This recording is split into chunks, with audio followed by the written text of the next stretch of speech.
Good morning, wonderful people, great Biafrans, wherever you are on the face of this very planet. Once again, we welcome you to another, hopefully exciting edition of our usual weekly live question and answer interactive session where we hold discussions, debates, where questions are answered and issues are resolved.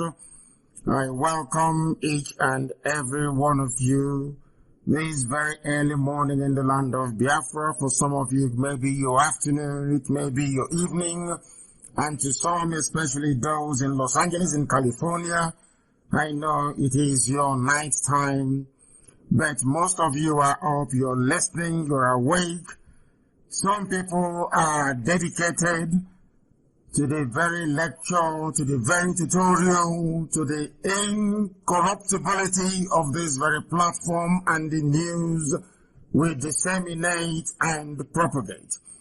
Our job is to restore the kingdom of heaven upon the face of the earth by the grace of the Most High. And that is what we are going to do. That is why we remain as always incorruptible, unbribable, whiter than white and whiter than snow. And the whole world is bearing us witness.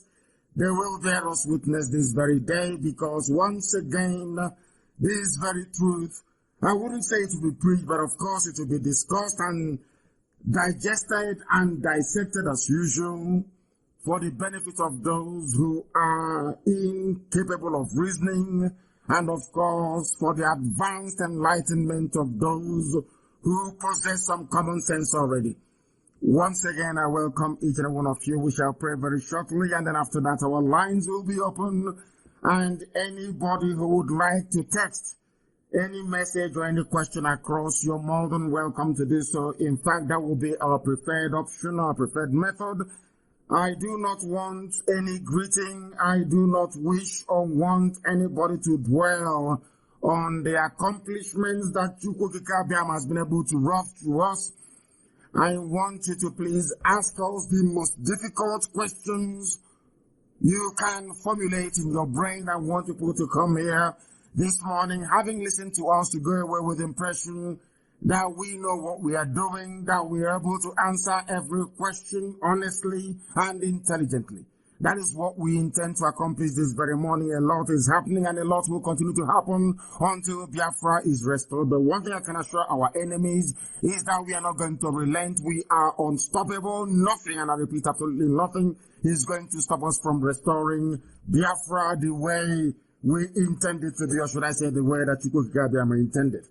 We must pray this very morning, and as always, the prayer will be very short, and to underline the very fact that this very mission we have undertaken, this very effort that Chukwuka Biam has determined that we must pursue, is one that is done with the full backing, knowledge, support, and guidance from heaven itself.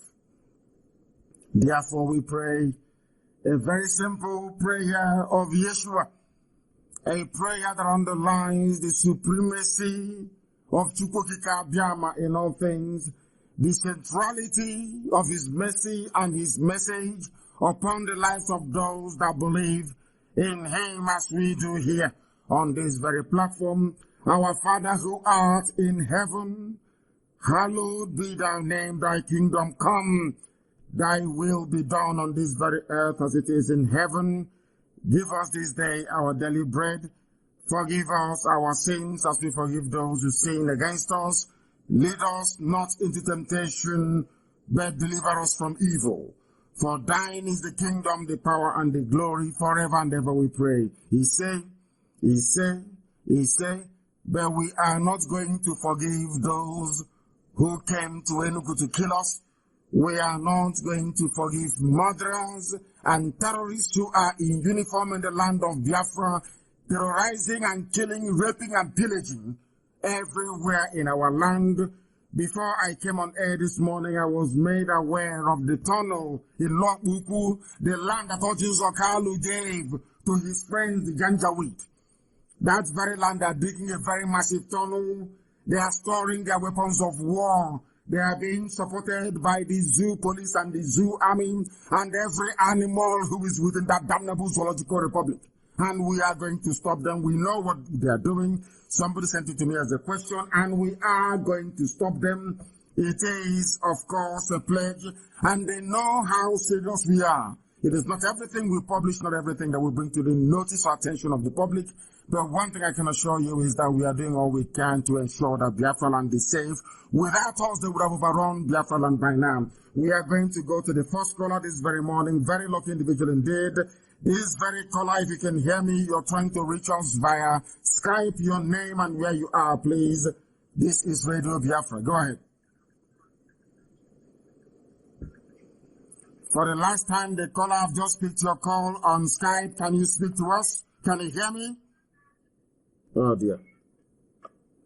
The caller on Skype, can you hear me, please? Yes, Nnamdi. Good morning, sir. Good morning to you. Please give us your name and where you're calling us from, if you may.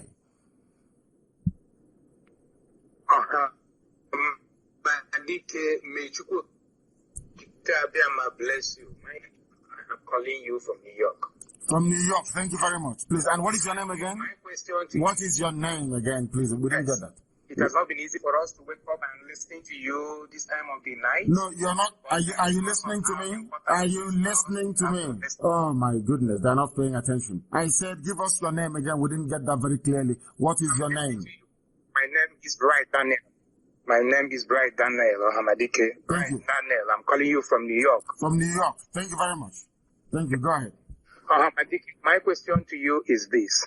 What plan are you making to curtail the spread of saboteurs?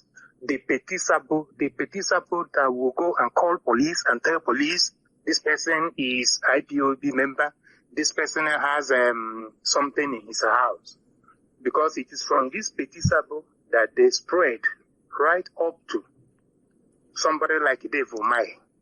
Somebody like Obiano, it is from Petit Sabo. And these Petit Sabos has made these people to be so scared because Omahi is scared. If he leaves the seat, the level of Sabo on queue is so many that we have up to 100 Sabo who are willing to take his position. So my question to you is this. What plan do you have to curtail the spread of Sabo? Thank you, sir. Thank you very much for your question. And as I said yesterday, I wrote something on my page on Facebook. Of course, they are restricting it, that we know for sure. And I made it very clear that all those, that the terrorists in uniform that killed us in Enugu, they are receiving the hit right now and they will continue to receive it.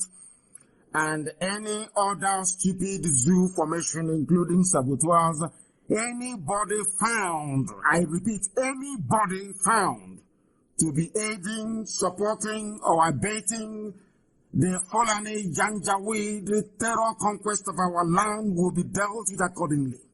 I can assure you, and I will continue to assure you that no single saboteur, those who are residing within Biafra land, those who are outside Biafra land, those who are abroad will escape the judgment and the wrath of our people. I said it before. Instead of one single saboteur to go free, it is better for Biafra not to come. Our vengeance must be upon them. Those who doubt our resolve should ask the terrorists in uniform in the zoo. They will continue to receive it very, very hot. Very, very hot. And if they like, we escalate.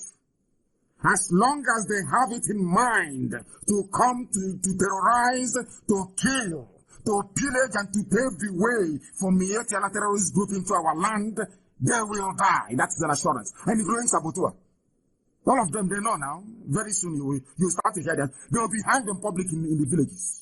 Anybody, it doesn't matter who you are, local government chairman, if you are the governor of the state, it doesn't matter if you are the PG of your community. Believe you me, any day, any single day, you go and invite our enemies to come into our land to terrorize us, we will hang you in the nearest tree closest to your house as an example for others to learn from. We are not going to spare them. That I can assure you, we are not going to spare them. Thank you very much for that. I have another caller who happens to be on the line. This caller also on Skype. Give us your name and where you're calling from and your question, please. Go ahead. My name. Go ahead. No, I can no longer hear them. I can no longer hear them. I have a caller also on Skype. Can you hear me? Unbelievable. They do not pay attention. They are not listening, but we'll continue to educate and to teach them. If you call us, please endeavor to switch off your listening device. Very, very important. The caller on the line, can you hear me? I can hear you. Good morning, sir. Good morning to you. Please, your name and where you're calling from.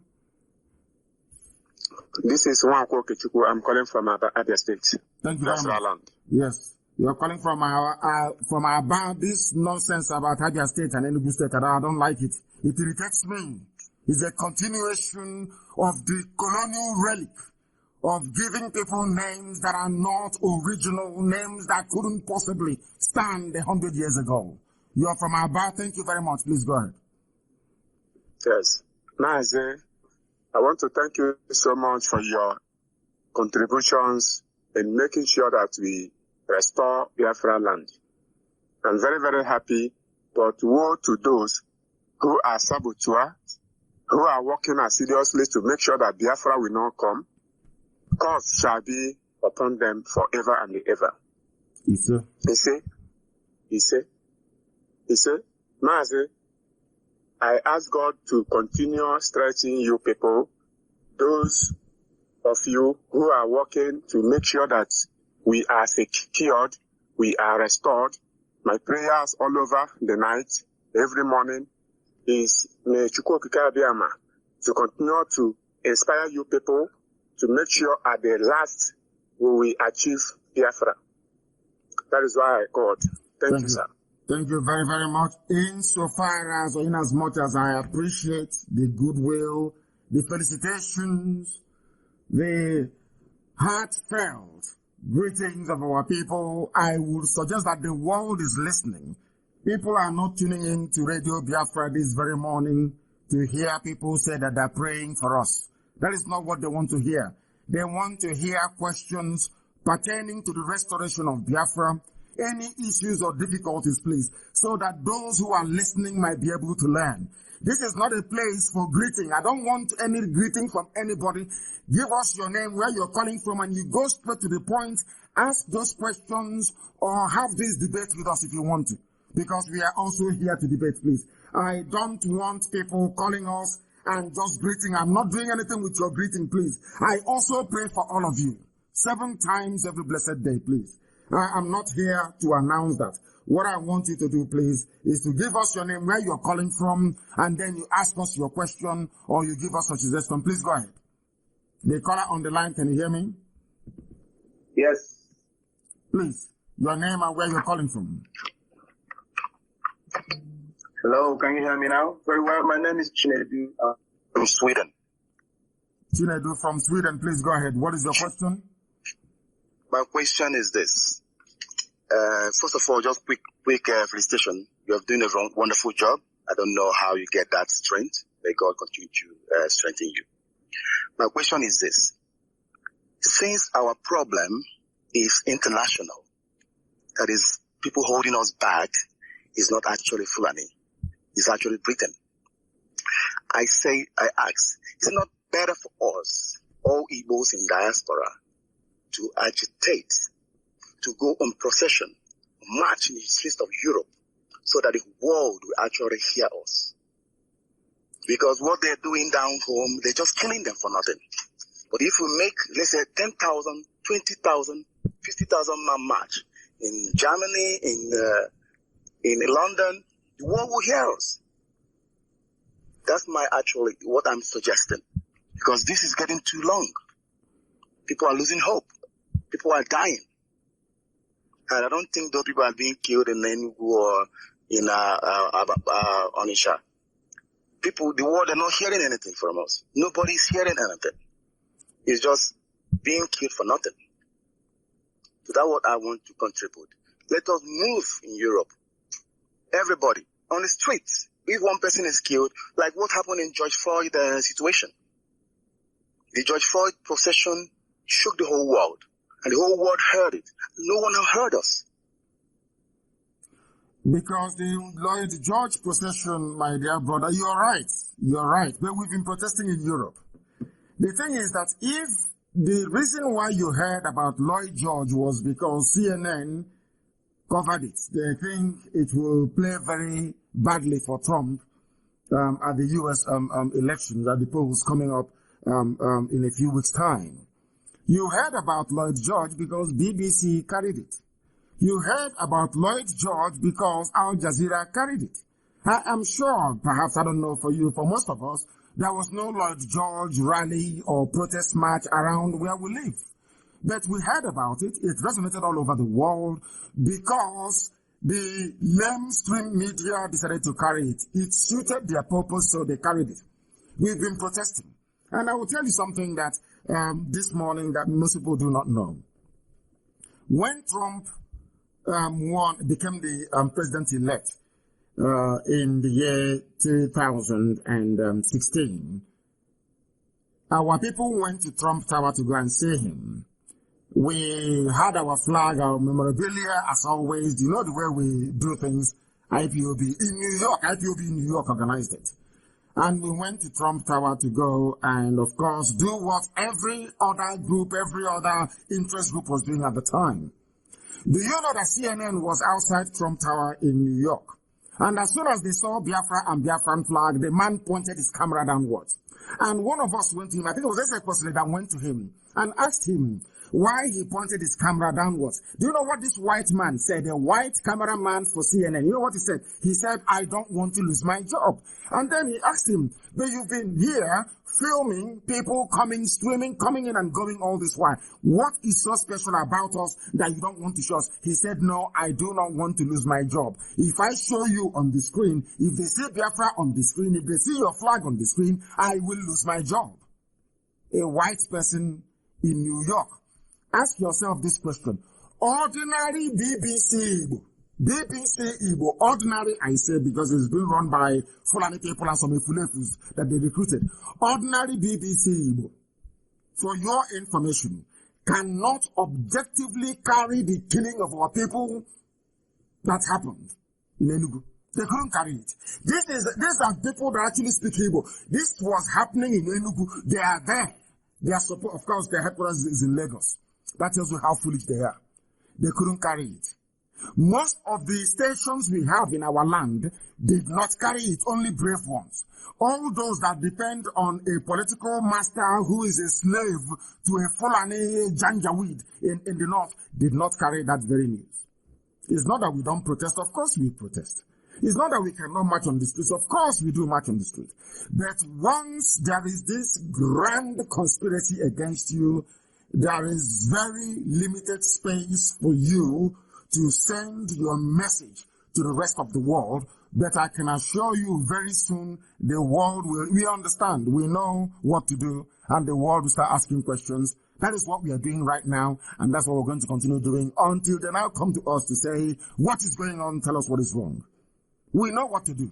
Now we are doing it. The killing of our people in Enugu have now told us what to do, and that thing we are doing and doing very well. And believe you me, the zoo is in one almighty mess. That I can assure you.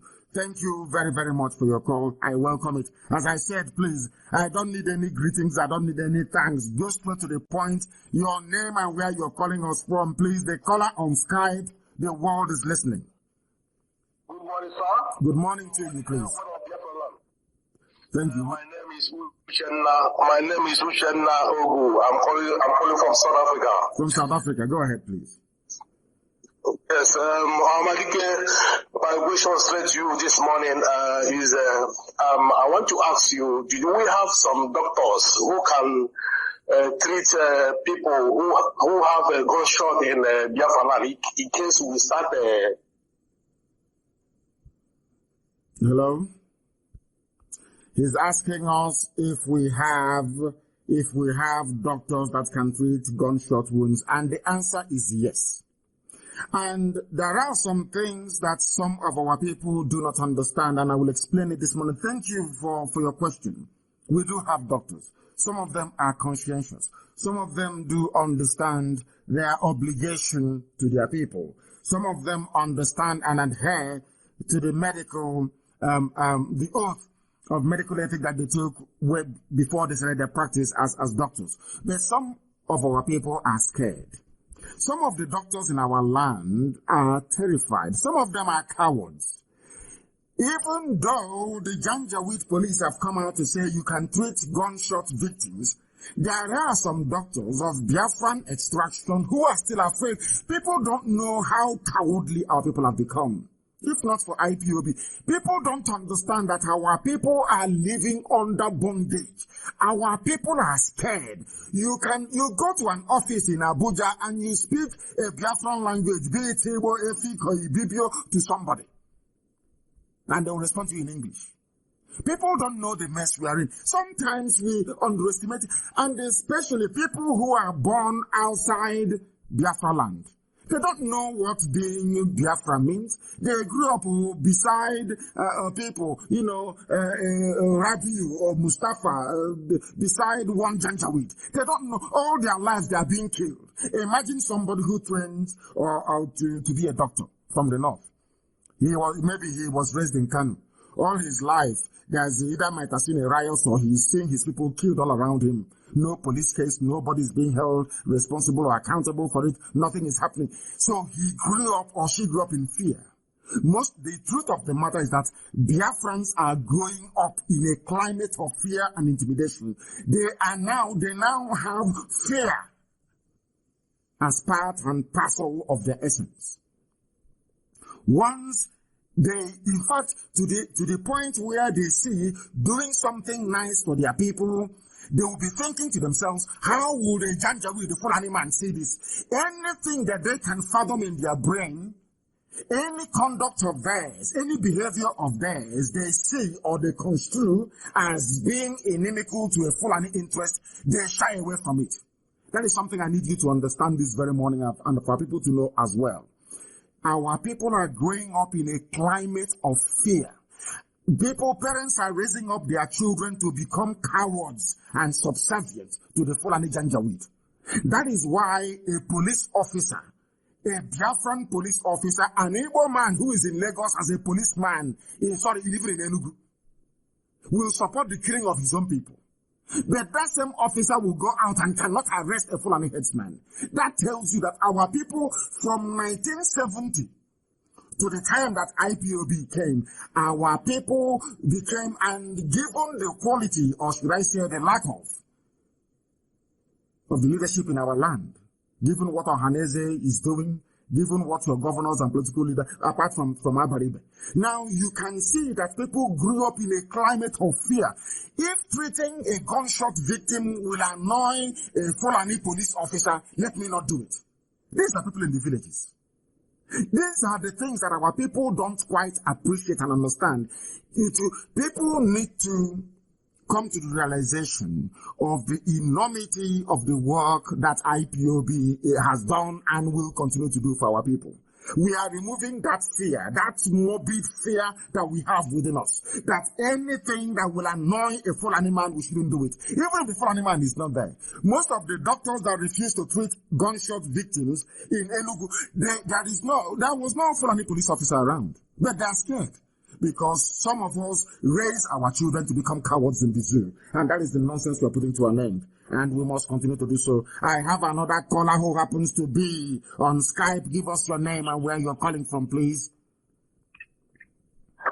Good morning. Good morning to you, please. Your name and where you're calling us from, if you may. I am Mazi from Johannesburg. From Johannesburg as well. The second caller today from South Africa. Please go ahead.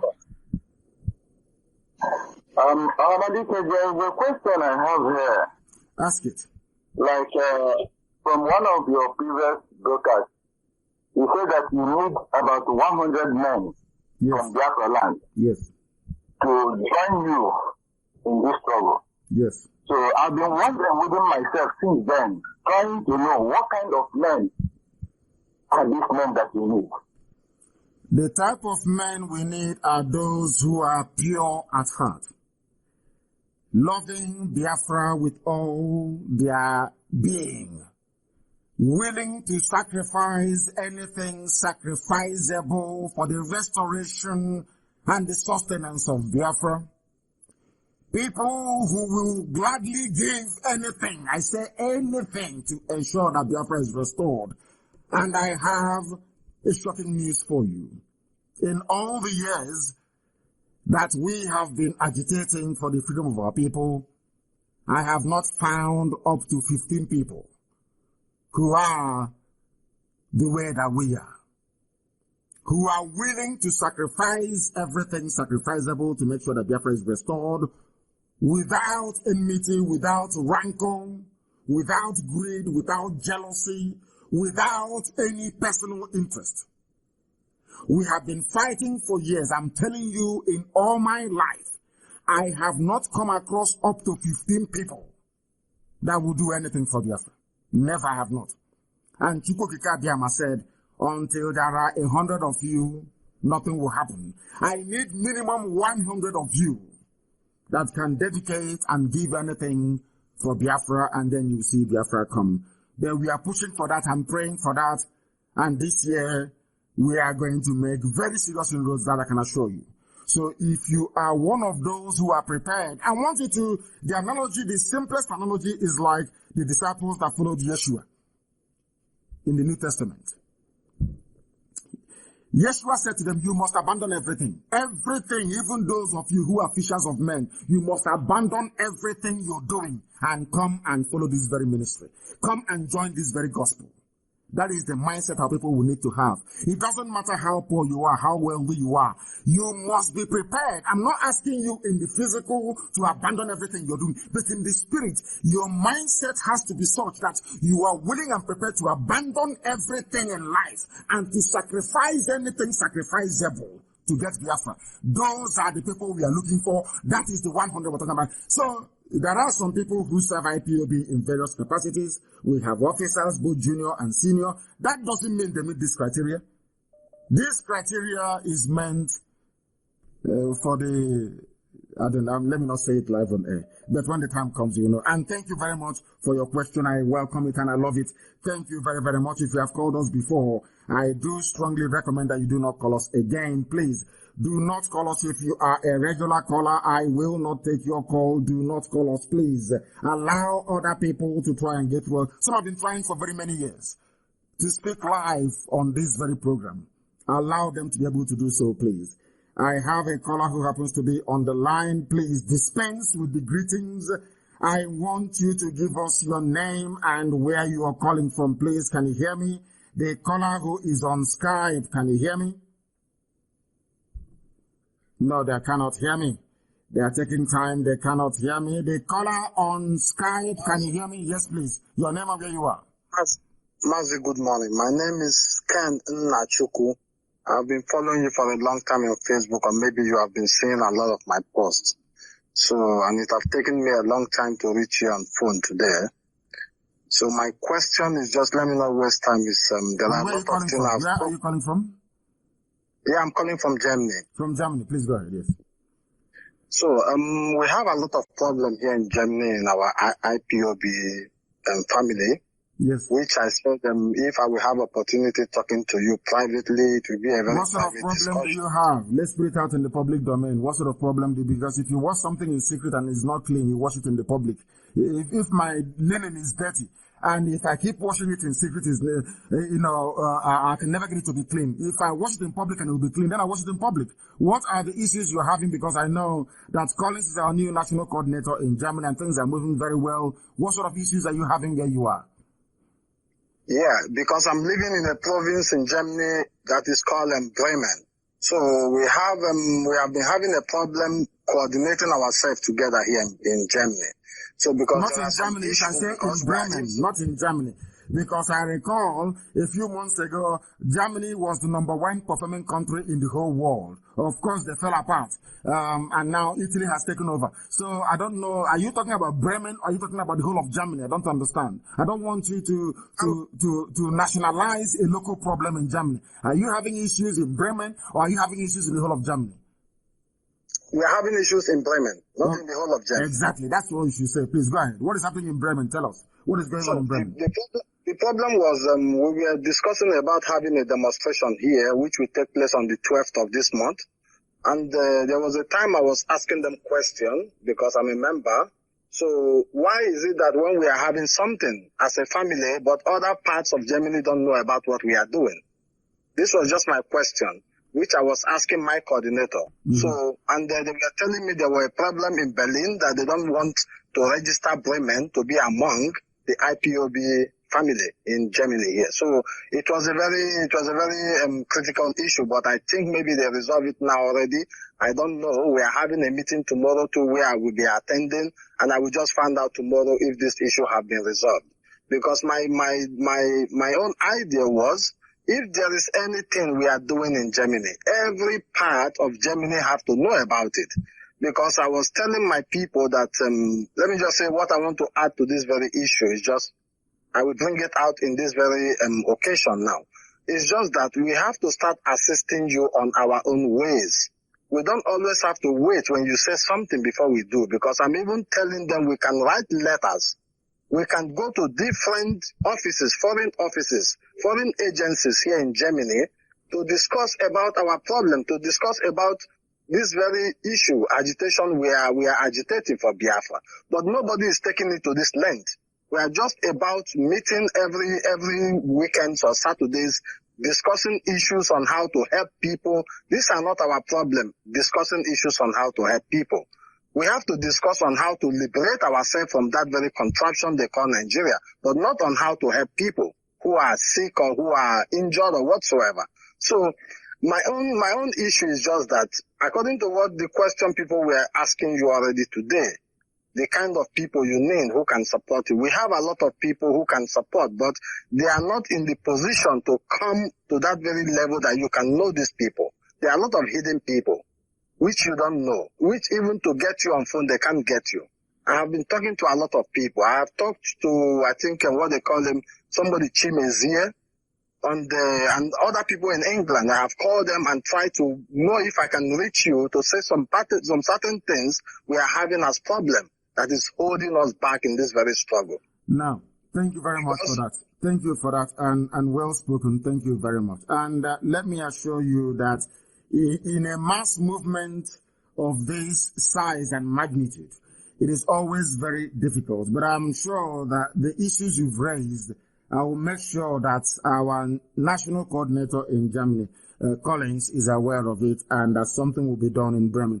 And let me advise you again about advice, and suggestions as well. Some of the suggestions you have, they are very valid. The advice you're offering the family in Bremen is also very valid. But if your advice is not taken immediately, it shouldn't become a cause for rebellion or a cause for people to no longer to trust their leadership or to work with the leadership that they have. It is about persuasion, making your arguments as you have just marshaled now, persuasively. I'm sure anybody who heard what you've just said will be moved by, the very weighty contribution that you've had to make. But let me make this very clear to our people. Those who are in positions of authority, they have or they receive advice from different quarters every blessed day, hundreds and sometimes thousands. It is almost it is not feasible for you to attend or to implement every advice that you receive. The something is applicable to your coordinator in Bremen. The something is applicable to the national coordinator we have in Germany. So what I would like you to do is we must find a way to persuade those we are seeking to influence with the strength, the validity, and the depth of our argument. Not when you give advice to somebody, they say, we don't know what they're doing, I'm living here. No, it doesn't work that way. You must continue to advise until it gets to some of us. And then a decision will be taken. Right now, you've just said this. A decision will be taken to make sure we reorientate our people, not just in Bremen or in Germany, but all over the world. That your job as a national coordinator, your job as a zonal coordinator, a regional coordinator, is to make sure that the politicians where you are aware of what you're doing. To make sure that the local newspapers where you are aware of what you're doing. And you should protest, you should go out on the street to agitate, you should go and evangelize, do all of these things. They are the reason why you are there. The issue of taking care of those who are injured is also valid, but we have our welfare, we have our legal department, we are doing that already. I want our people all over the world to focus on two things.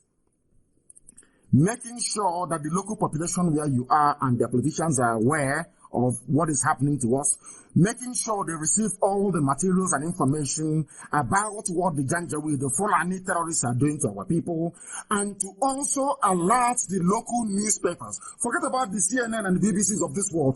Go to your local newspaper, as some are doing in South Africa, as some have done in the USA.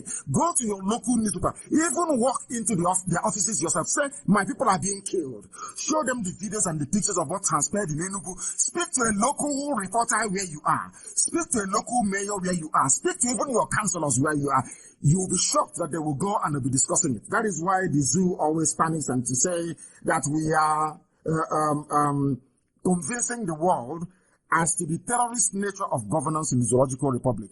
What you said, my dear brother, is very valid, and we have taken it on board, and it will form the basis of what we do all over the world. It is no use being a coordinator just for the sake of it. It doesn't matter where you are, even if you're a coordinator in the Zoological Republic. What I would like you to go to a local, speak to a local journalist, speak to local people, tell them this is what is happening. Share the news, the very horrible news of all the terrorist atrocities happening in our land, the abduction of our mothers, the raping of our sisters. These are the things that the world want to hear.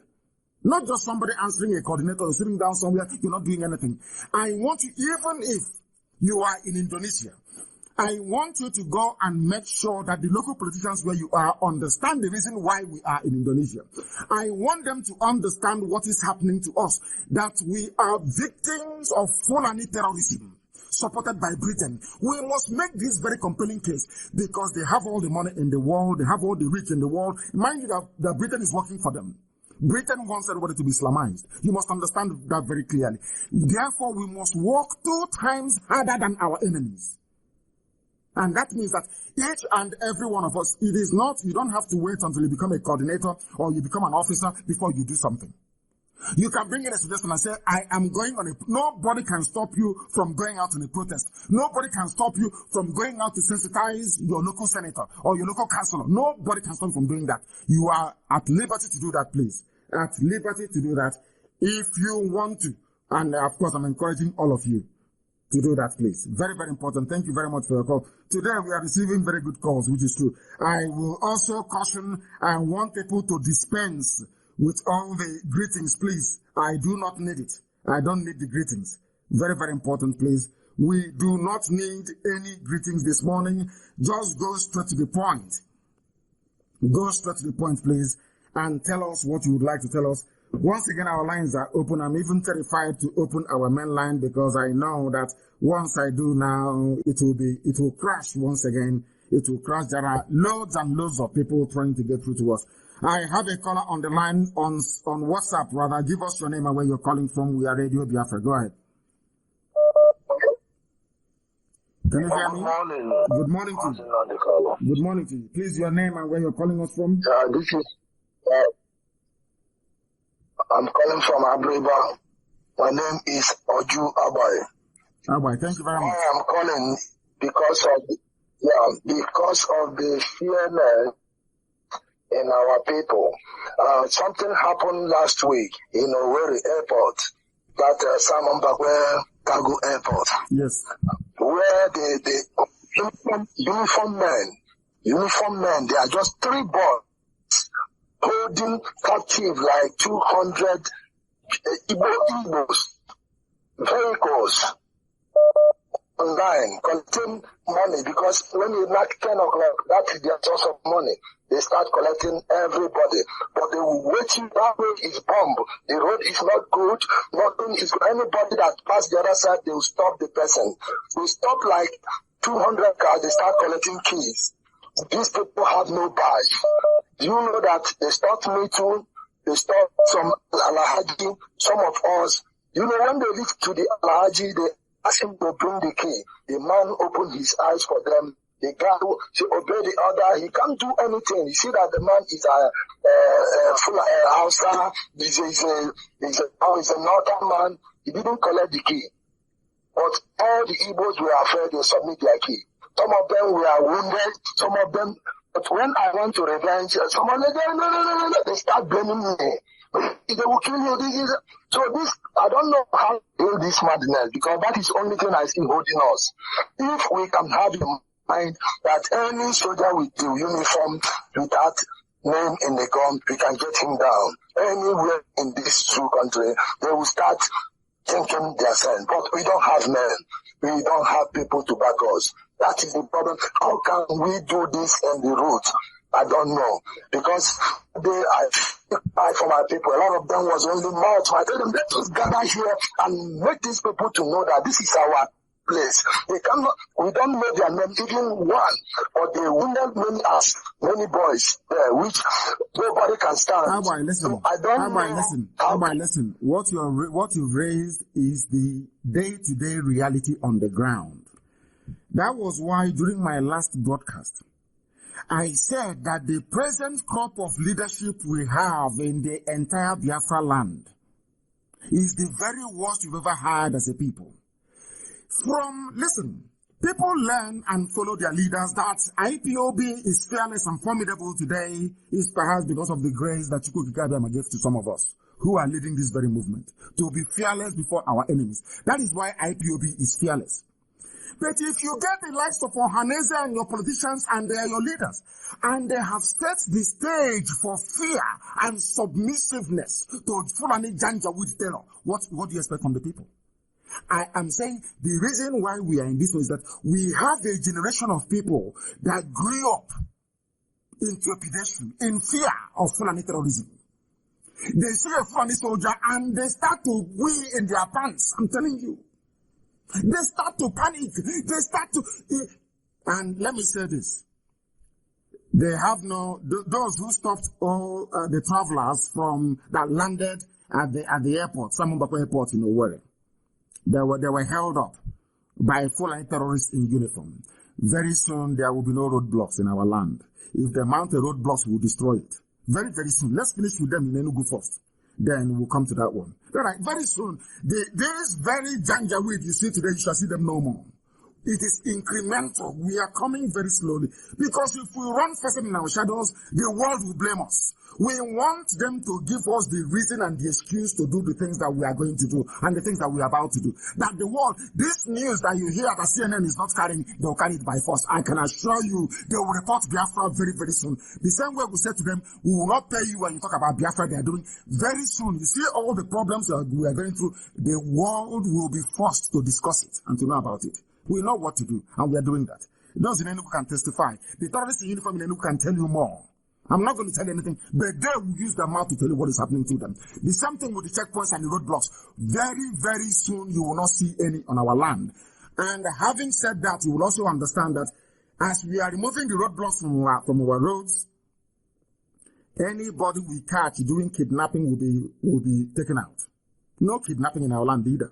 No armed robbery and no criminality. We know that things are very difficult. We know that there are no jobs. People are finding things difficult. That is why we are doing all we can within IPOB to restore Biafra, so people can have jobs, so that we can stop even marrying outsiders and come back and marry our sisters back home. These are the things I'm doing. These are the things we are going to do. In the course of removing the roadblocks and checkpoints in our land, if we catch anybody doing armed robbery, doing kidnapping, or doing cyber work, or, being a traitor, you are finished. You are gone.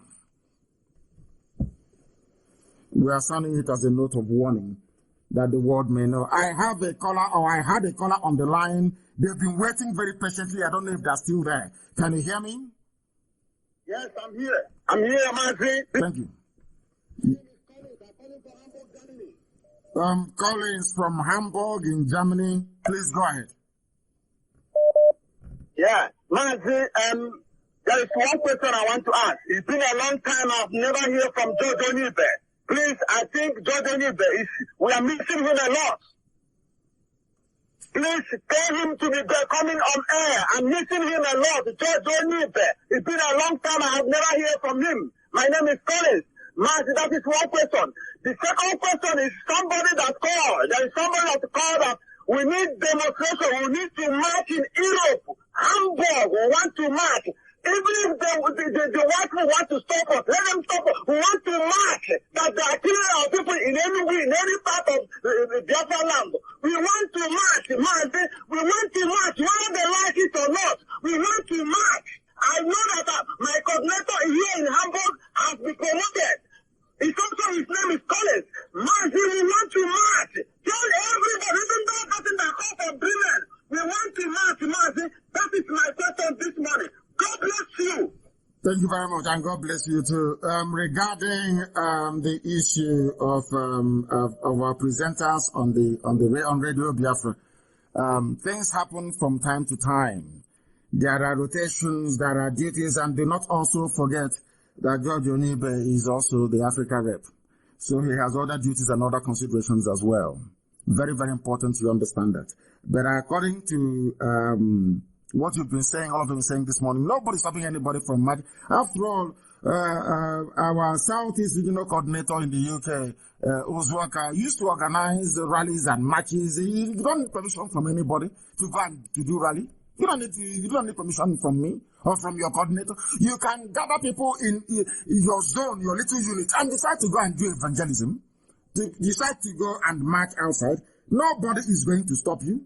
Nobody whatsoever is going to stop you. So these are the things you ought to understand, please. Thank you very, very much for that. We are live and we are direct and the whole world is listening. Let us go to this line again to see who is there. The caller on this line, can you hear me?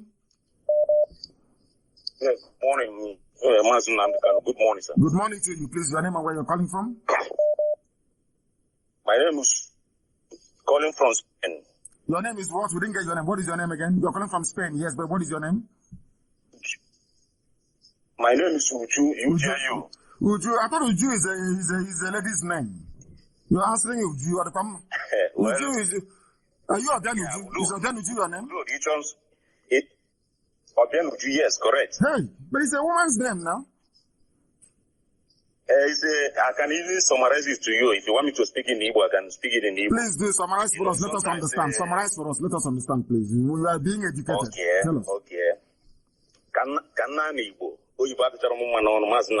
No, very briefly, just to explain your name. Only to explain your name. You're speaking, after all, you're in Spain. The Spain you're in, do you speak Igbo to them? You speak English, I'm sure, or Spanish, or Panya, as they call it. Please explain to me why you are answering Obian Uju. Obian Uju is a woman's name. Why are you answering Obian Uju? I want to know. Very good. Why I answered Obian Uju? And also let me tell you my surname so you know it fully. My surname is Obian Uju Debunamwodo. Okay? I'm from Anambra State, Oka, precisely from Mbaku. Okay? Yes. So my coming out of Obian Uju is that my father married 3 wives. Yes. And he has so many sons before me. Yes. And by then, before he gave birth to me, I will not speak more, but God blessed him abundantly. God blessed him so much. Yes. And what makes him to give me Obian Uju is that he is the only son of his parents. Only son. Mm-hmm. And when he get married, mm-hmm. he give his first birth was a woman, a lady. Mm-hmm. That's my senior, my half sister, the senior one. Mm-hmm. So after then, he started giving a birth. Second one was also a lady. Before the third came as a son, the first son of the whole family. Okay. Mm-hmm. So now he started giving more and more sons and daughters. So within all that period, and the way things he's one of the people that lost his houses in Port Harcourt during the Biafran War and all that. In Iguacha, not Port Harcourt, in Iguacha. Yeah, in Iguacha, correct. In Iguacha, yeah. So during that period, God, that is the time that I came to the world, and God opened more door for him. So he now look around. He said there's nothing else he needs in his life that God have not done for him. So that he have to give me Obianuju. This question that he asked, so many of our community people asked him that question. He said, let them look around what is going on. It's left and right. You brought luck and you brought good fortune to your father. I know that is the meaning. It's a good thing. It's a good thing you brought good fortune, because I know the ladies that answer Obianuju, they only come when the rice has been prepared, when there is upstairs, when there is everything, when the father has bought everything. Then they give birth to the girl. They call her Obianuju. But the man that is bearing Obianuju is when you were born. That opened doors for your father for things to come in. But for the girls will only come when everything has been prepared. Yeah, that is how I made my own. And even that period, my father bought so many. He has a transporter business. Yes, a transportation company. Yes, it was a transporter. Yes. Yeah, he was a transporter. So both big, in a brand new car, not the Tukumba, what we are doing today. Yes. In what we call Tia Rubber. Yes. So that's how he come. And he never called me my English name. And I don't normally use my English name. So when I say my name is Uju in a short way, my name is Obianuju. And I'm so proud of bearing that name. Is it a nice name? That period.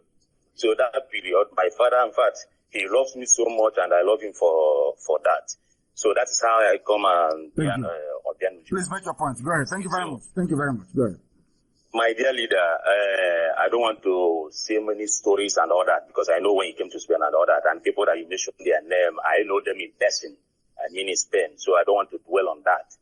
My major trouble that hit my heart every day, which I do listen to everybody that talks about Biafra, until when I found out that person is not speaking what we are preaching, I turn off. So now, I don't know if it's okay saying it in public or not, but many people have touched it, and you are preaching even this morning when you talk about politicians. My major trouble, and what I want to ask you, if it's possible, because those who can do it is where those people base. My question or my suggestion is that since we all know that these politicians back home are one of our problems, my dear, I do hear how many our people say we are prepared. That is, those who are in diaspora, those who are in the Western world, the volunteers and all that, they can go back, which I'm among them. But there's what I want to ask you, if it's possible to implement. So we can start it here. So they will now see that this thing is not a matter of calling and talking. We can now start doing it. That thing is that I'm suggesting, because I don't know if it's a question or suggestion, because English is not my native dialect. So what I'm suggesting, or is a question, any way you want to take it, the son and daughter of all our politicians, all our Biafran politicians, 90 or all of them are studying in diaspora, especially in UK and other parts of America, for example. Is it possible that the member, those who say that they are called IPOB, that they are ready, is it possible that we, that in diaspora, especially those who they are studying, because if I'm not mistaken, I listened to one guy called Onyeka from Enugu doing a program. He said, if I'm not mistaken, I'm starting to be correct. He said the son or daughter of Ojuzokalo or Abo Hausa, they are studying in Manchester. Then where I'm going is that, is it possible that we can go and pick them and use them as that sacrifice that they are using our people back home as a sacrifice? So when you see that they're hitting their son or daughters in Europe, in the Western world, by then, them being back home there, they will wake up and they will facing the people of the other IPOB member back home on ground there. So let us start slaughtering their own daughter and son that they use that evil money to sponsor in Western world to study. So if he think of it that is okay, then let give the order, those who are close to them, because there's so many ways of trapping them down, and we know the law of where we are living, to say that maybe if anything goes wrong. But my point is that to keep killing their daughter and son, that is where I'm going to.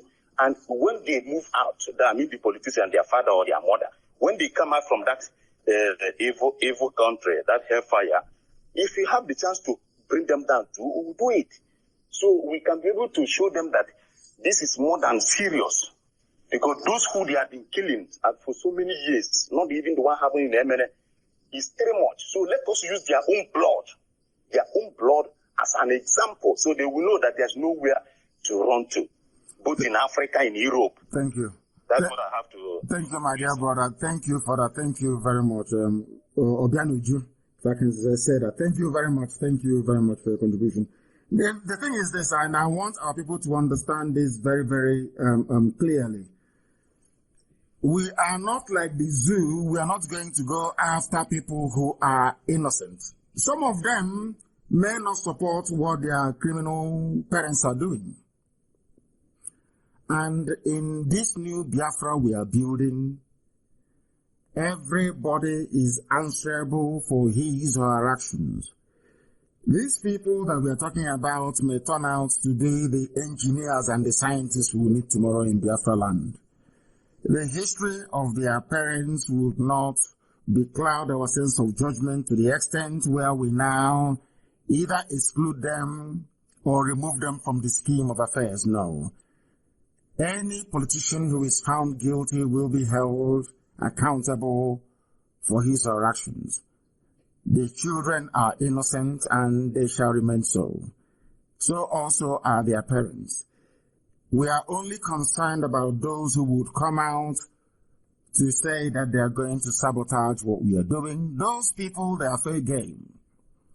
I'm sure that even despite coronavirus, most of them will not be attending New Yam Festival in the coming years to come. Of course, anyway, before then, there will be Biafra.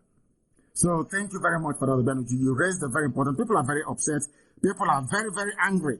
And I have somebody on the line. I don't know if they're still there.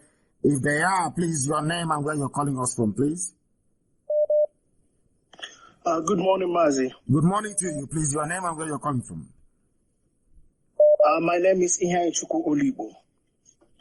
I'm calling from Germany. From Germany. Hanover. Hanover. Thank you very much. Please go ahead. Mazi, I was listening. I just heard one of our brother from Bremen complaining that when Bremen are doing matches that other part of Germany don't know about it. I don't know what's happening in Bremen, but I just want to chip in that here in Hanover, we know that Bremen is doing matches. Actually, we are going in mass to support them. So I don't know why he's saying Bremen is doing something and other part of Germany don't know about it. Actually, just last Sunday, we had a meeting and preparing for that match for that evangelism on the 12th for Bremen. From Hanover, we are going there. So I just want to put that across so that he knows. I don't know, like I heard you told him that because he advised he shouldn't just go out, he should wait. So I don't know if he knows what the leaders are doing, but I want to assure him that Hanover knows that Bremen is matching and we are going there in mass as well. Thank you very much for this clarification, my dear brother. Thank you very, very much. I am impressed. Thank you for that clarification. I have another caller on the line. This caller, can you hear me? Your name and where you're calling from, please? Okay. Good morning, sir, my leader. Good morning to you. My name is Mazi Zuchoko from Ngwezi, Enugu State, Biafra Land. And where are you calling from? I'm calling from Benin Republic. From Benin Republic. Please go ahead. Okay. My question is, we Biafra, we have already lost more than 5 million people. Yes. And the Zulu terrorists still killing us. So to lose 10, or I don't know how many there are, since those politicians in Igbo land, like governors or Zendoshi or whatever they call themselves, even all those saboteurs in our land don't care. Why can't you give an order to finish them so that we can get what we want? Because most of our problem is from them. Yes, we are not going to, because some of them will be tried. It is only those we find working with the enemy, those we meet at the war front will fall. But all of them will be tried. The reason why people go to courts, we don't know this. The reason why the white man said, or even our ancestors said, not only must justice be done, but that justice must be seen to be done, is that those who are living may learn from it. So we are going to get some of these people. Those of them, as I said, we are praying for them to repent. Maybe tomorrow they will repent and even be more vocal about Biafra restoration and freedom more than myself. But as long as they do not repent and we enter into Biafra, as long as they don't repent and work with the enemy, then they will go down. They will. As what is now happening to the zoo, they understand it now. That we are they've always known we are serious anyway. But our intention has not been made very clear. And as I said, no saboteur will go free. We cannot. The reason why we are going through this nonsensical phase now of sabo everywhere was because after the war, let me tell you what happened after the war. After losing that very war, and our hands were very clean. There is a song we used to listen to in those days after the war called Nkosinwam or Buginikinebe. Go and listen to it very well. It's an old song. I don't even know if people can find it anymore. Our people were traumatized after the war.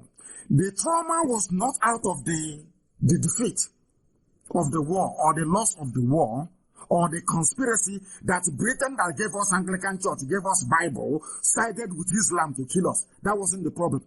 Our people, our fathers, our grandfathers, our mothers, we are reflecting after the war. They kept asking themselves, are you sure there is God in heaven? Because all through the years and millennia of our existence as a people, we always believe that God will reward the righteous. And there is a saying where we come from, because we did nothing wrong.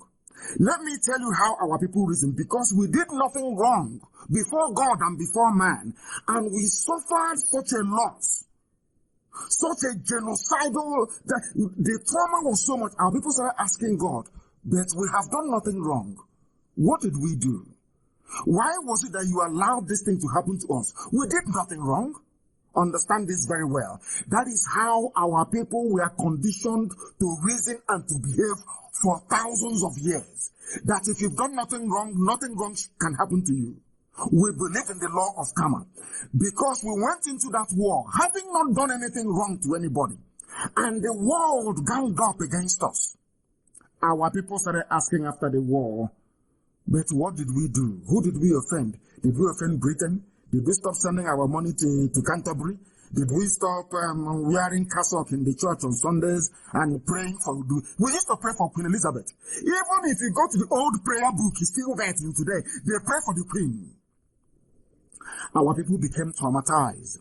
And it took them many years to come out of that trauma. That trauma, IPOB brought them out of it from the year 2014 till now. That trauma they were suffering. So when they started imposing criminals on us, starting from Abiasika, Kemachikwe, all these criminals, all these braid, all these ravenous criminals that they call politicians, we did not react on time. Do you understand? So that when Opa Abiasika was leaving office, Opa Abiasika was replaced by another Janjaweed-trained traitor.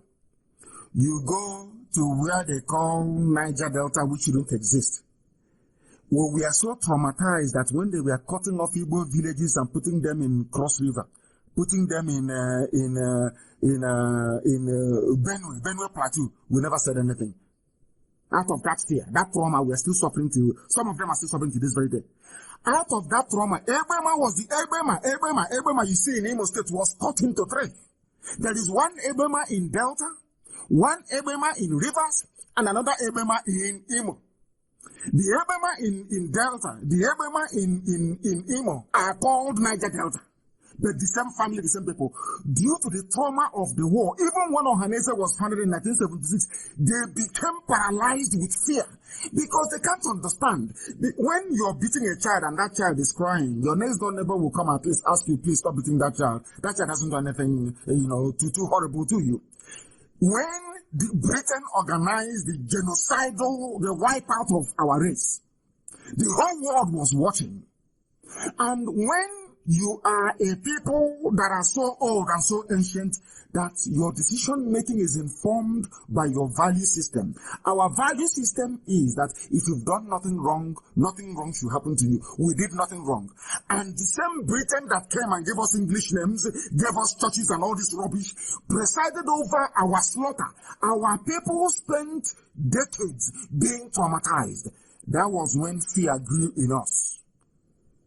We now became a repository of fear of Fulani Janjaweedism. That fear carried on into the NBA. That is why if you stop El Rufai from speaking at NBA, they can form their own group. But Onogen was removed and nothing happened. And you go back to Iguacha, you go back to Ogoni, you go back to Izon. Those of them who were at the front line of treachery during the war, they are their leaders today. Like Edwin Clark. Edwin Clark is an old man. I won't insult him. But he was evil. Edwin Clark, you're looking at now, leading Pandef, was at the forefront. He was a frontline saboteur. That is why from that part of the world, you see a conveyor belt of sabo coming out all the time. Because those who are in the positions of power and leadership were once rewarded traitors who made good money from their treachery. Now, do you understand how it works? We became cowards. They now started giving us leaders who are cowards, leaders who are afraid. And because our leaders are afraid, can you imagine? Your sons and daughters are being slaughtered. And you are a political leader, you say nothing. Now imagine what somebody in Sokoto is going through. Being harassed by a Fulani Janjaweed, they will have no mouth to talk.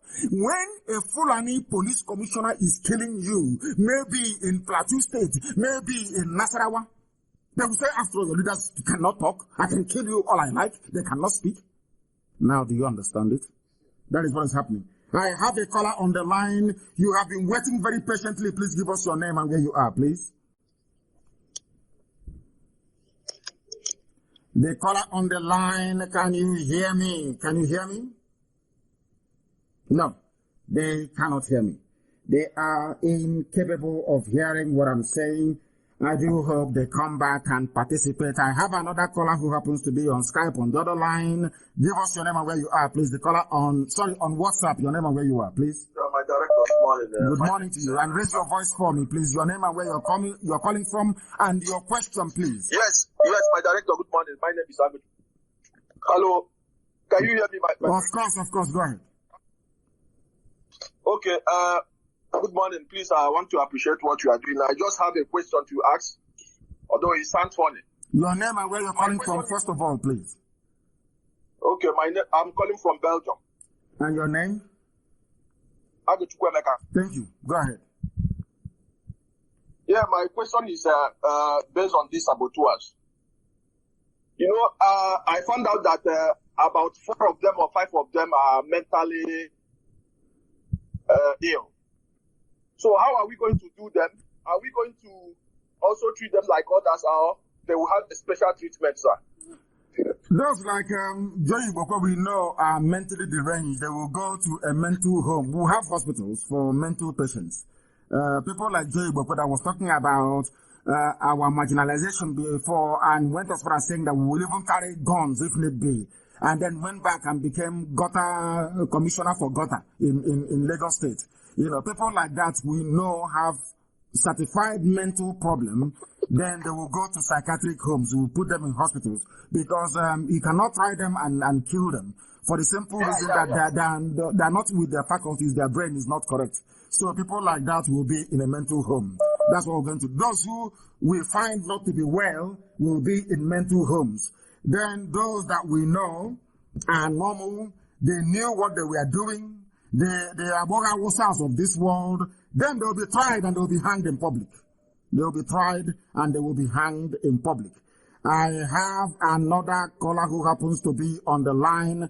I don't know if that caller can hear me. Please, the caller on the line, your name and where you are, please. This is Radio Biafra. I have taken your call, your name and where you are, if you can hear me. No. I can hear you, Mazi, Nnamdi Kanu, my leader, Mazi from Mozambique. Mozambique, thank you very much. Please go ahead, the world is listening. We know your name, Obilo from Mozambique. Now ask your question, please. Go ahead. Yeah, my question is like this. My leader, these are our people. Our people are working for Nigeria government, like military and police and other things. These are our people now. Are we going to these people to work there? No, if you can work for them all you like, but if you join them to come on a patrol to kill our people, then you die there with them. If you can be in the army all you like, they're killing them anyway. They killed 20 of them today. As I told you, that they will ambush them and they will kill them. They will take them to the north. They will set up ambush. I said this thing only about five or 6 days ago. I said it. That I have the video now of them taking our people who are serving in the army to the north. And I said it 5 days ago that they will kill them. And has it not happened this morning? Go and check. They've killed 20 of them this morning. That's conservatively speaking. 20 are dead. You stay in the zoo army, you will die there. You join them to come and do any raid in our land, you will kill you, you will die there. Take up one whole crew. I don't know what is wrong with them. They don't listen. As I said, is this culture after the war of fear, this very culture of trepidation, this culture of a leadership run by charlatans. That's what it's given birth to. In anywhere else in the world, it's just like saying to, anyway, I wouldn't give examples before. It's just like saying that an Irishman should serve in the British Army and occupy Northern Ireland. That doesn't make any sense. They must understand what they are doing. They must understand it. And thank you very much for your call. Your point is well noted. The caller on the line, can you hear me? Your name and where you're calling from, please? I have another. Go ahead. Another question? Yes, sir. Yes, sir. Go ahead then. Very quickly, please. Go ahead. Very, very quickly. Go ahead. Yeah. Another question that I want to ask, because some of our people say that they don't want to join IPOB here in Mozambique, but they want to support. Are we going to welcome them? Anything that they want to contribute, they are ready to contribute, but they cannot join IPOB. I don't know. How can we treat these people? No, they can. People, as I said, is this culture and mindset of fear over the years. They said, when you wake up is your morning. You can wake up around 1 p.m. in the afternoon or 2 p.m. The first thing you do is that you will go to the loo and you brush your teeth and you wash your face. That is your morning. You do the same thing that somebody did when they woke up around 7 a.m. as well. So you leave them. Whenever they decide to wake up is entirely up to them. But for now, whatever support or assistance they are willing to give from the back, you accept it from them. Because they are not as brave as we are. We are a select few. IPOB was chosen to do this very job. That is why we are brave. That is why we are who we are. That is why the whole world understands what we are pursuing, and we are not apologizing to anybody for it. Not everybody can be like us. You and I are very special. The rest of the IPOB family all over the world are very, very special. Those who understand what we are doing. Not those who have come so that their names may be known and they start opening a bank and start to do one form of rubbish or the other. I mean, those who are chosen. So allow them to do or to participate in however limited way that they want. But we know we are at the forefront, at the coalface of this very battle, and that is where you belong and that's where you will be. Don't look at them. Don't let people's behavior determine for you how you respond to Biafra. Never. Be your own person, be your own woman, be your own man, and do what Elohim have asked you to do. Thank you very much for that. Thank you very, very much. Today is far more better than previous days. The quality of calls today is immense, and I love it very, very much. I have another caller on the line. If this caller can be a little bit patient, I can get them on speaker. The caller on the line, please give us your name and where you're calling from, please. For the last time, the caller on the line, your name and where you're calling from, if you may. It says they are reconnecting. They are reconnecting. I don't know if they come back to us. We will be able to take their call.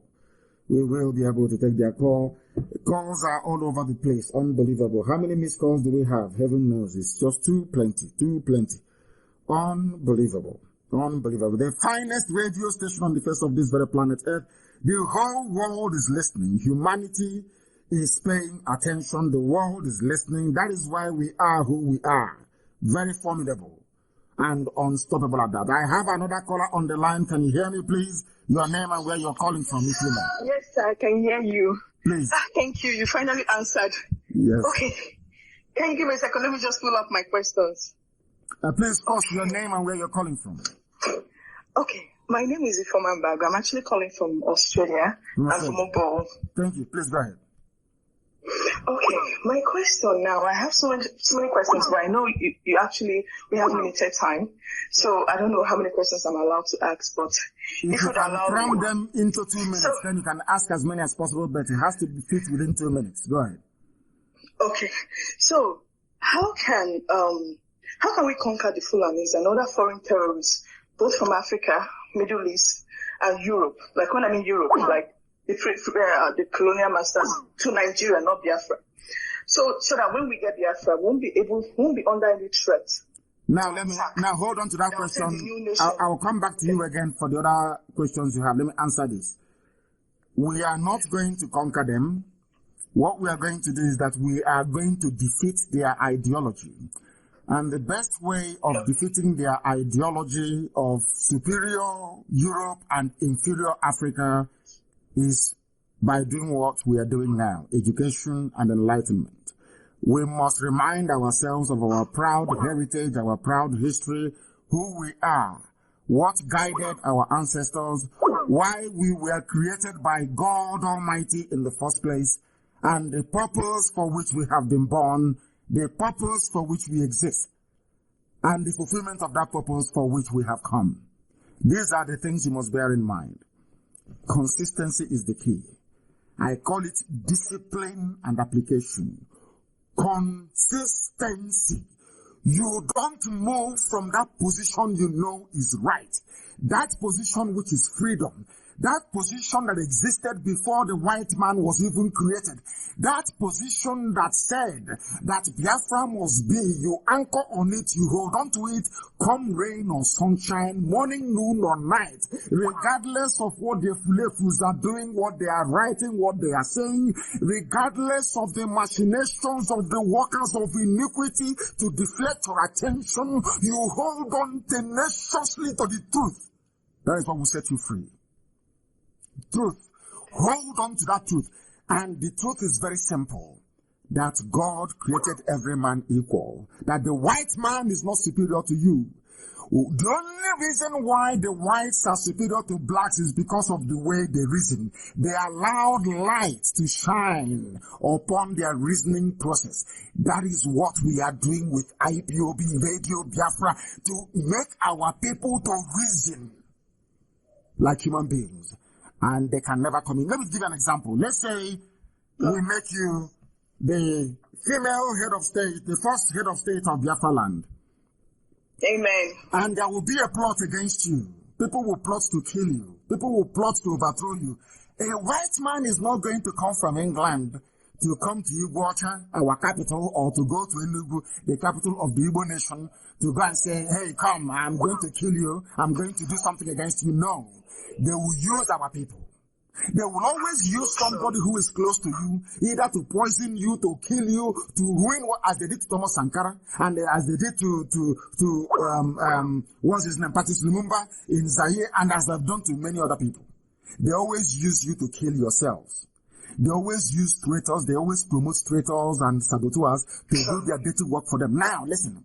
in Biafra land, we are going to build our security system to be loyal to the ideal of the state. Now, listen, there's a difference. When you train people to be loyal to the ideals of the state, that means they serve the constitution of the country. Our soldiers, our police, our secret police, everything, our intelligence services, you are serving the constitution. And the constitution says that whoever is elected will be in power for 4 years. The only way you can remove them is through the National Assembly if they have committed high crimes and misdemeanors. And this woman hasn't done anything wrong. Now listen, it is the job of the army, the police, the secret service, and everybody else to protect you, regardless of their interest, to protect you to be in power until you finish the work you're doing for your people. Now that is the difference between a civilized nation in Africa and a very backward one. Because let me tell you what usually happens.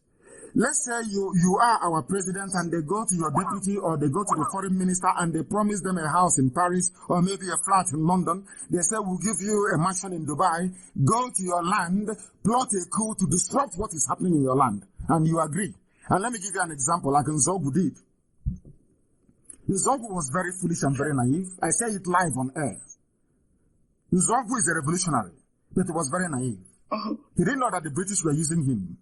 The reason why Britain instigated Nzogu and Co. to carry out a coup and install, as they are promising them now presidency, to install Awolowo as the president, was to stop the phenomenal economic growth of the East under Dr. Michael Okpara, but they didn't see it coming. Do you understand? They never saw it coming. Nzogu and Co. never knew that the reason why Britain instigated them to carry out a coup, knowing fully well Fulani reaction, was to stop the economic growth of the East. Because as I said earlier, Dr. Michael Okpara had the fastest growing economy in the whole world. 51% every year. In the whole world, the fastest growing economy on the face of the earth was in Biafra land. Before 1966-67.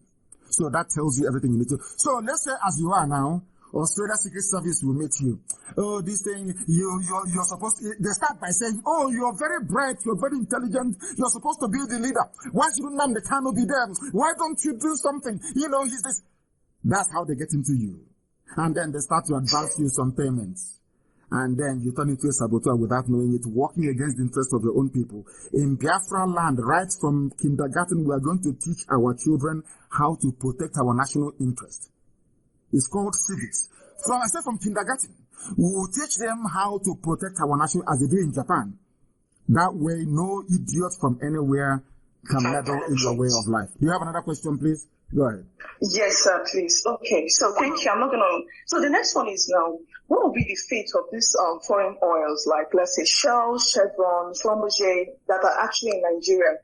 Because I believe that they contribute to the high rate of unemployment by employing their own citizens instead of our own citizens, like graduates. Even because if you notice, there are some of our people who actually studied abroad and they came back home, maybe like let's say in UK. They were actually sent back home after their studies because they can't really grant them PR and they have to come back home. And those people actually have that skills, right? So what would be the fate of like these foreign oils? Like, for example, my husband actually told me something. He said he met with this, because he's a doctor. He had this patient of his.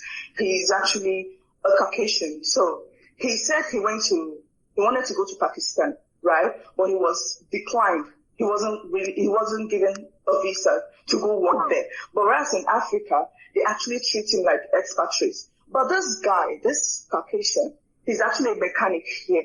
But he was treated on a high level like in Nigeria. So how are we going to treat this oil, like these foreign oil companies? Because they contribute to the high rate of unemployment. That is when we get our Biafra. Then I will answer your question by making a very simple reference. Go and look at how Saudi Arabia control their oil and their gas. That will tell you. But I'm also going to say this now. The economy will aim for zero carbon emission economy. The type of investments I would like from the USA is not the likes of Mobil or Chevron. As powerful as they think they are, I'll prefer people like Tesla, cars that run with solar energy. The same thing that Saudi Arabia is doing, because I watched a clip where they said, despite being the largest oil producer in the world, that they're looking to the future. The future is no longer about oil. There will be no oil in the future anymore. Even if there has to be oil in the future, I don't believe that the Biafran economy will be based on the export of oil and gas.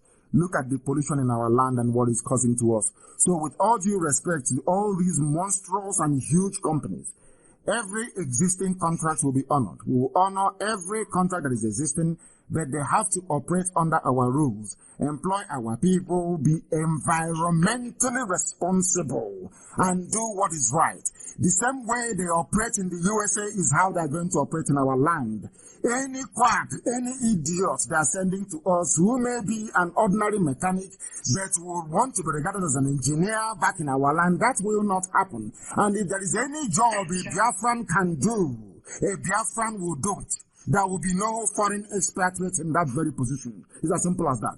God gave them brain. God also gave us brain. If we develop our brain and think properly, then we should be able to do everything that they're doing. That is why they do not want Biafra. They understand our pedigree. They understand how resolute. They know how intelligent. They know how determined. They know how resourceful we are. That is why they're going up against us. And they know that in Biafra it will be different. Thank you, my dear sister. Thank you very much. Sorry, before you let me go, sir, please, just one last question. Please, I'm just going to summarize it, please. Go ahead. Okay, if, now, let's say the government now, the Nigerian government are ready to break up, like, ready to grant Biafra requests, right? What about this Ifulifus, like our governors from Southeast? What about if they now, like you said in your last broadcast, like they were ready, there was a time they were ready to grant us what we needed, right? But it was our governors, like governors from Southeast, who actually refused and tagged IPOB as a terrorist, right? So what will happen? How will they be able to handle this saboteurs, just to avoid the mistake of what happened during the 1960s, during the Civil War? I don't know if you understand what I mean. Like, I do. Those of them who actually delayed it. They are criminals. Those of them that will survive it will be tried and jailed in Biafra land. As I said earlier, those like Joey Boko will be put in a psychiatric hospital because you can see that he's not well. There's a difference between a traitor who knows what he's doing and one who's, who's a psychiatric case, who has an imbalance in the brain. So if somebody is doing sabo job because they're not well mentally, you can maybe forgive them, put them in a mental home. But anybody who consciously rose up to, undermine what we are doing will be tried, jailed, and of course is high treason and will be hanged for it in public, for that matter. They will not go free. That I can assure you. I said it before. I swore and I said that instead of one Sabo to be alive, to enjoy Biafra that we're going to build, let Biafra not come. They won't survive it, and they know. It doesn't matter where you are. You can be in Argentina, you can be in Russia, you can be anywhere. Once you are a saboteur, you came out against this very struggle, then you are finished. You never came out against Fulani killing you. You never came out when they beheaded Kalokai in the north. You never came out when they stopped you from voting. I don't even know if the Fulefus actually understand these things. They said one Oba in Lagos said he would throw us in the lagoon. They went to polling stations in Bauchi, in Kaduna, in Abuja, in Lagos to burn our ballot boxes. Britain saw these things. EU saw it. And they want us to be part of one Nigeria. They are mad, they are insane. Thank you very much, my dear sister, for calling. Thank you very, very much. Thank you for your call. Thank you. These are, they said, who are those even in IPOB? Who are they? They are medical practitioners in Australia. The caller on the line, can you hear me? Turn the system down, please. Can you hear me? Yes, madam. Your name and where you're calling from, please? Your name and where you're calling from. Your line is, I can hear you. I want to allow you to speak. I can hear you. Go ahead. Good morning, Mr. Hello? Yes, I can hear you. Go ahead, please. Go ahead. Yeah, I'm coming from India. From India. What is your name? My name is Uchechukwu Enyinaya. I'm from Haji. Thank you very much. Please go ahead. From India. Go ahead. Yeah. My question is, since the British came to our land and introduce currency that we are using today, called pounds. Yes. Selling. Yes. And before they came, I've already been using cowries. Yes. So if we get our freedom, are we going to use the same British currency, or are we going to introduce our cowries, which is ego iron? No, we are going to be like every other person. We are going to have our own currency. It will not be called a pound. Isn't it very funny? It's a good thing, my dear sister, this point you raised. Isn't it very funny that the same people that hated us so much, Ojukwu actually pegged the Biafran pound to the British pound, also called it pound as well. You see, can people now actually see the way that Britain ate into our brain? That even when they are killing us, we are still using their currency, pound.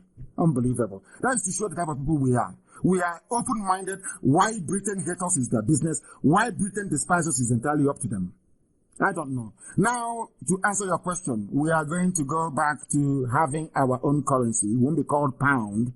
It won't be called dollar, but it will be pegged to the dollar, of course, because of exchange rate fluctuations and all, because of the likes of George Soros, people who speculate on currencies, people who run it down. They will come to you and tell you to devalue your currency because they've hedged their bet on your currency going down. That was how George Soros in one afternoon made £5 billion in front of our eyes. I saw it. Nobody told me. George Soros was not a very wealthy man before. This multi-billionaire now that is going all over the place playing God. George Soros was an ordinary currency trader in London.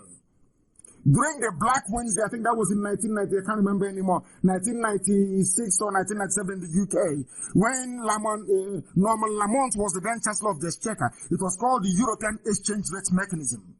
You know what they did? Britain said they will not be part of the ERM in Europe. In other words, the pound was allowed to float outside the ERM. And speculators led by George Soros, they got together to have a run on the pound. Do you know what they do? Currency speculators? It's ordinary gambling. Gambling. George Soros put a lot of billions. He bet that this pound will be pushed out of the ERM. They told all their friends all over the world. They had a run on the pound. Everybody started to sell their pounds. That even if not for the intervention of Elizabeth, who held a dinner with the Sultan of Brunei, the Sultan of Brunei wanted to pull out his investments in pound and put it in dollars. The Queen invited him for dinner, had dinner with him and convinced him to leave his investments in pounds. That was what saved the pound. The pound was run out of the ERM. And because George Soros bet money on it, he was paid £5 billion as a result. That was when he became a billionaire. Now, listen to me very carefully. What we are going to do is this. We are going to have our own currency. But it's not going to be based on paper. We will try to minimize paper. The world has moved on. There are cashless transactions. Everybody will have their own card with which to make payments. All over the world, people are moving to cashless. Nobody carries cash anymore. But our own currency will be called a gemma, which is the currency of the Asians. A gemma it will be called. No pound, no dollar, no nothing. We are who we are. Thank you very much. Thank you very, very much for that. Thank you. We have another caller on the line. I don't know if this caller is agile and able. Can you hear me? The caller on the line, can you hear me? No. I said the caller on the line, can you hear me? Turn your system down. Can you hear me? Yes, I can hear you. I can hear you. Please, your name and where you're calling from. Hey, can you hear me? Maybe it's the network. I wanted to speak to him. Very, very desperately, I wanted to speak to him. We have another caller on the line. This caller, can you hear me, please? Can you hear me? The caller on WhatsApp, can you hear me? Yeah, I can hear you, my director. Hey. Good morning. My name is Chizoba. I'm calling from Denmark. Chizoba, is it a male or female name? Oh, no, it's a female. It's both female and male name. Oh. It's both female and male name. Chizoba, thank you very much. Please go ahead. The world is listening. Go ahead. Yeah, at least I want to just say something concerning the death, people that died in Enugu 21. Yes. I want to like tell our people, particularly those in diaspora, if you know you are in diaspora, director, please pardon me, I'm going to use a coded language. Please go ahead. Please, if you know you are in diaspora, you must learn how to play music. Yes. You must learn how to play music. If you don't know, if you have the people of wherever you are staying, you have Kwali, please go and tell them that you want to join reserve. Go to where those people that, where they are, those people that wear green, tell them you want to join reserve. From there, you will learn how to play music. And if you don't have Kwali, you have the one of moving out and coming in, that kind of thing. Please go to YouTube. Learn how to play music. There are different instruments in the YouTube there. You can see we have different AK, different A&K. You have different one, and we have other type of one too. Learn how to play music. If you are from the old Eastern region, the Fulanis do not understand peace, go in peace, and they don't. They only know how to play music, and it is not a crime too if you learn how to play music. Those in the zoo, please do not spend your data in Facebook alone. Go to YouTube and learn how to do anything, how to go over mixture. That when we do it, when you throw it, because the fireworks, it beautify that place. Please, we should take away fear from our body. It is only once that person would. Let me tell you, everybody in this world will die. Except few that God said they will not die. Everybody will die. It is better you die as a honorable man than dying as a chicken. No! Take away the fear from you. It is better before you die, you at least 2 go down, 3 go down, 4 go down. You die as a honorable man. If you're my husband, I will say yes. You die as a honorable, and I will give you a befitting burial. Please take away the fear. How can 3 people, 3 riffraff hold 1 people? You give me your key. What is wrong with our people? Take away the fear from you. Learn how to go over. Learn how to go over. This is for those of you who are in this, who will understand. Be combat ready. Learn how to do mixture. Anyhow, you bring this kaika, you bring that kaika, you pour it, you give you a very nice flavor. You cannot just like that, they'll be killing you. 1, 2, 3, 4, 5, 6. Everybody keep quiet. You want us, they want to wipe out the whole Eastern region, and they will not come. These people have one head. So that is what I'm saying. Everybody should learn how to use any kind of music. We have different kinds of music. Go to YouTube, you'll see it. And now we need very good people that can take a sniper. You know what that means? Wherever you are, you're in 1 kilometer, you can at least throw the sniper. Everybody, the person you're targeting will just go down. This is what the zoo understand. I am telling you people, this is what the zoo understand. I have seen different kinds of rioting. I grew up in the north. I was born in the north. I have seen different kinds of. They do not understand peace until the Igbos in north started retaliating. And the moment they see how we are throwing fireworks, they stopped. They came back. They stopped. And they started saying one Nigeria. Yes, now of course. Let me tell you people the story of director. Please, just 1 minute. I want to tell you people the story of the Telangana in India. It's a small community, about 4,000 community. They were being oppressed by the feudals. These feudals, they impose heavy tax on them, and they have weapons. So they were being oppressed. At the time, they said no, they cannot take it any longer. The 4,000 villages, they all go, and why the spirit of their revolution, the sources of it was that they all learn how to play music, different kind of local things, and they take off these people. At the end of the day, they were able to win. They only lost 4,000 men.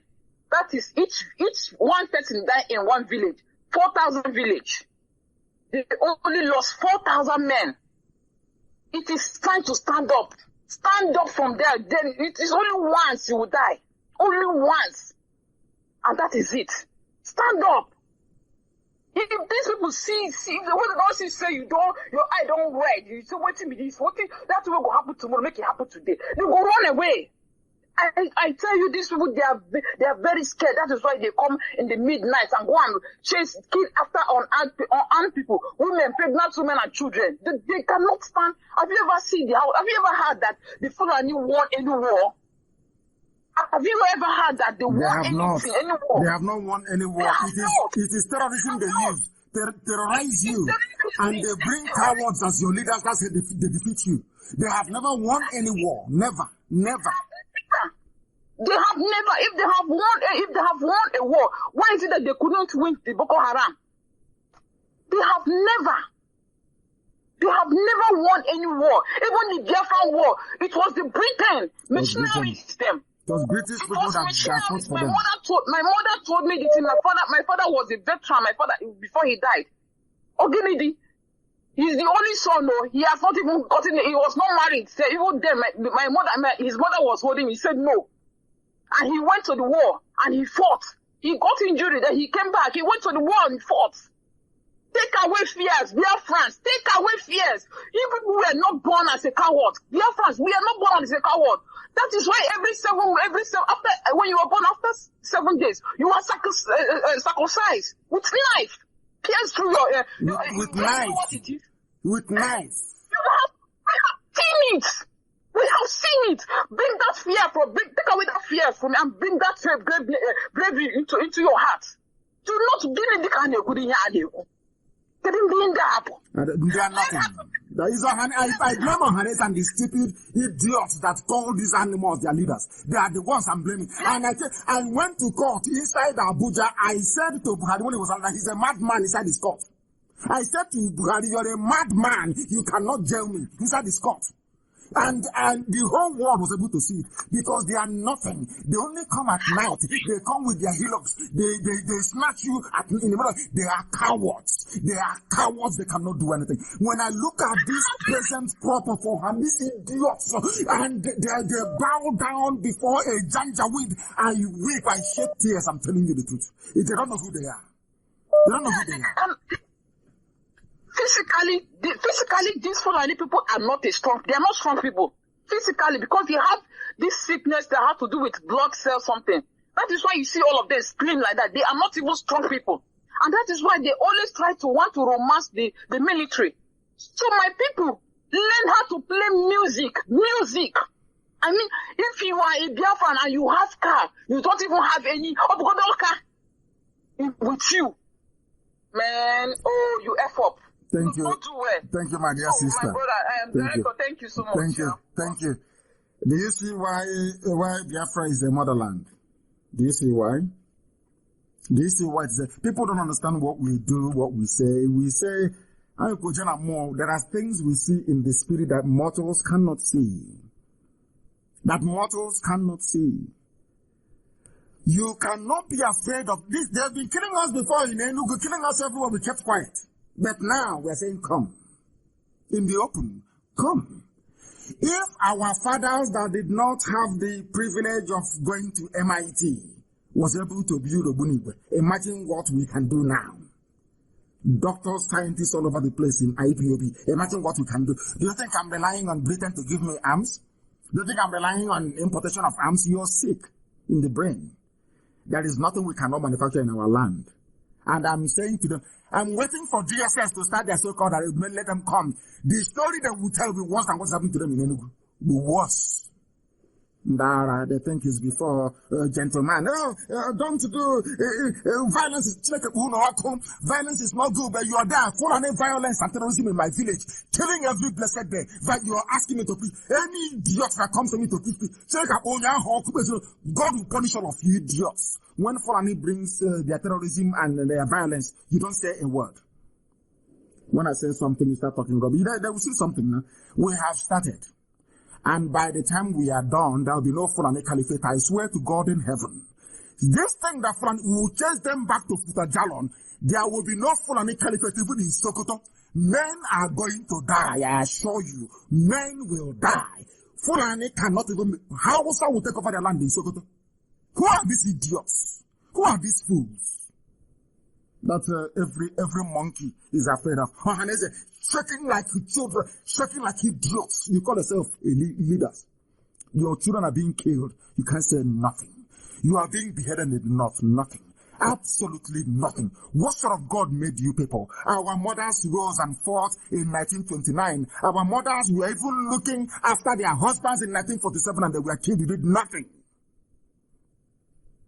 Power belongs to our women. I'm telling you the truth. I remember when my mother used to go out on protest in the open.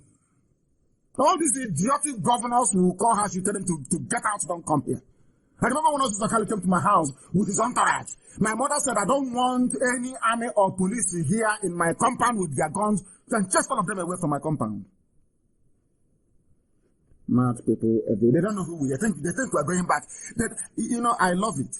When we start, they say, oh, they are miscreants, they are touts, they want money, give them money and they will go away. They have come to scam over the years. And they are feeling the heat gently. Gently, then they now understand how serious, how determined, how dedicated we are. They now know.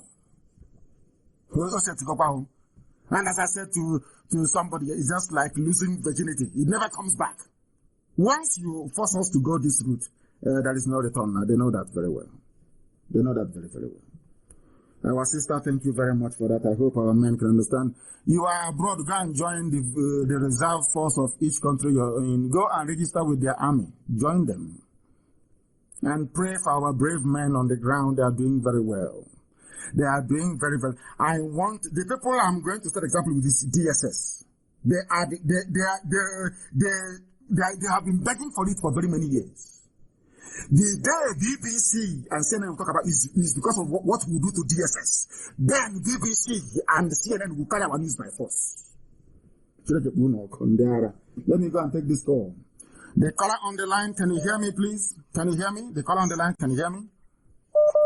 Yes, Mazi, I can hear you. Good morning. Good morning to you. Your name and your question, please. Your name, where you're calling from, and you go straight to your question, please.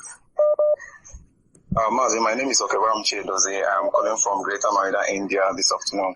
Thank you very much. Mazi, actually, I don't really have a question, but I want to somehow emphasize more on the issue of fear. Because even here in the diaspora, we are also facing the same thing. There are also people that, not that they are saboteurs, not that they don't understand what we are doing, but somehow they are being engulfed by fear. You understand? They are filled with fear. And that is part of the problem, right? Yeah, and one thing is certain. There's no way you can accomplish when you're afraid. But this fear never used to be enough. We never used to have this fear. As a people, we were very brave. People who stood up and spoke the truth always. I don't know where this culture of immediately. I don't know if it is after the war. Defeatist mentality just came in.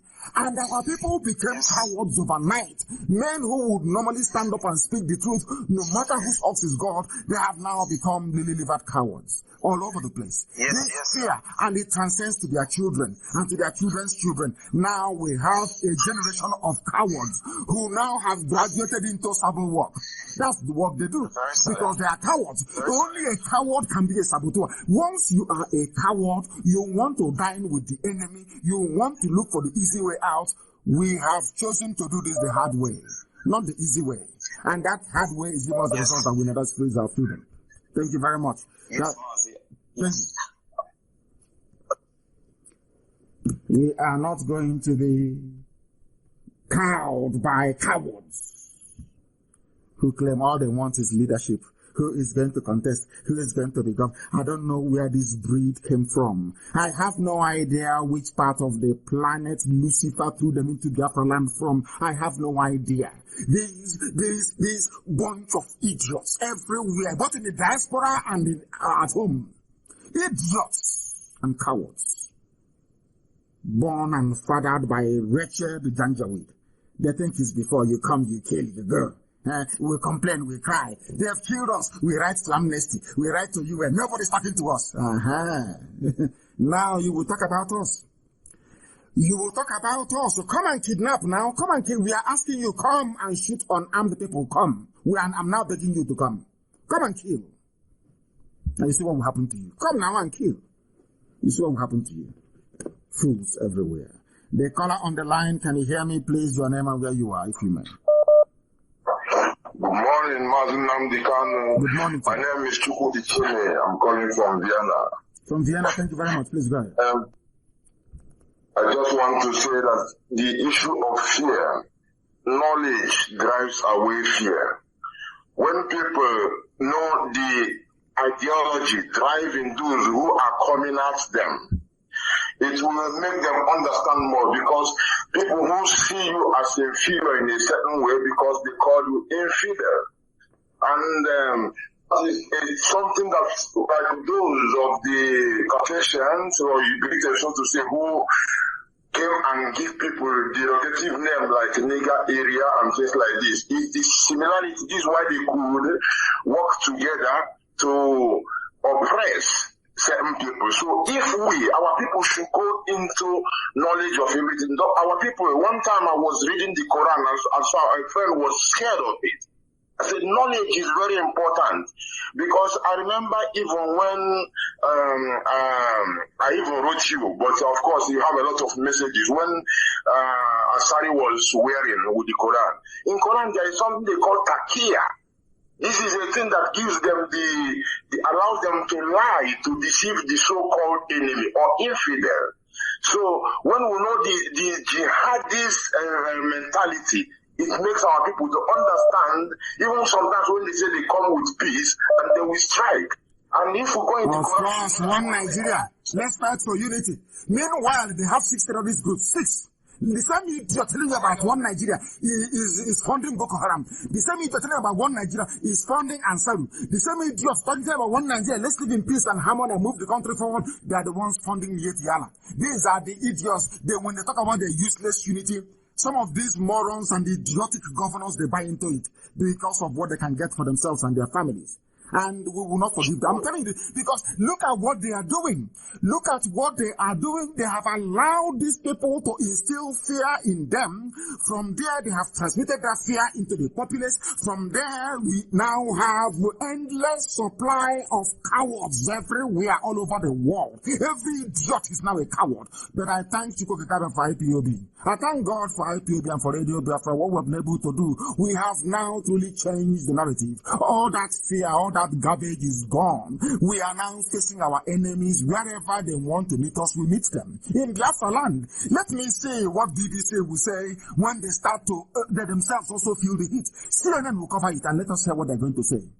They think they have money, they think they have influence, they think Britain can save them. Britain cannot save the Fulani. Britain can never ever save you. I swear they cannot save you, because Britain cannot kill every Biafran on this very earth. They cannot do it. And that is why we are going to win. Because what propels us is stronger than what motivates them.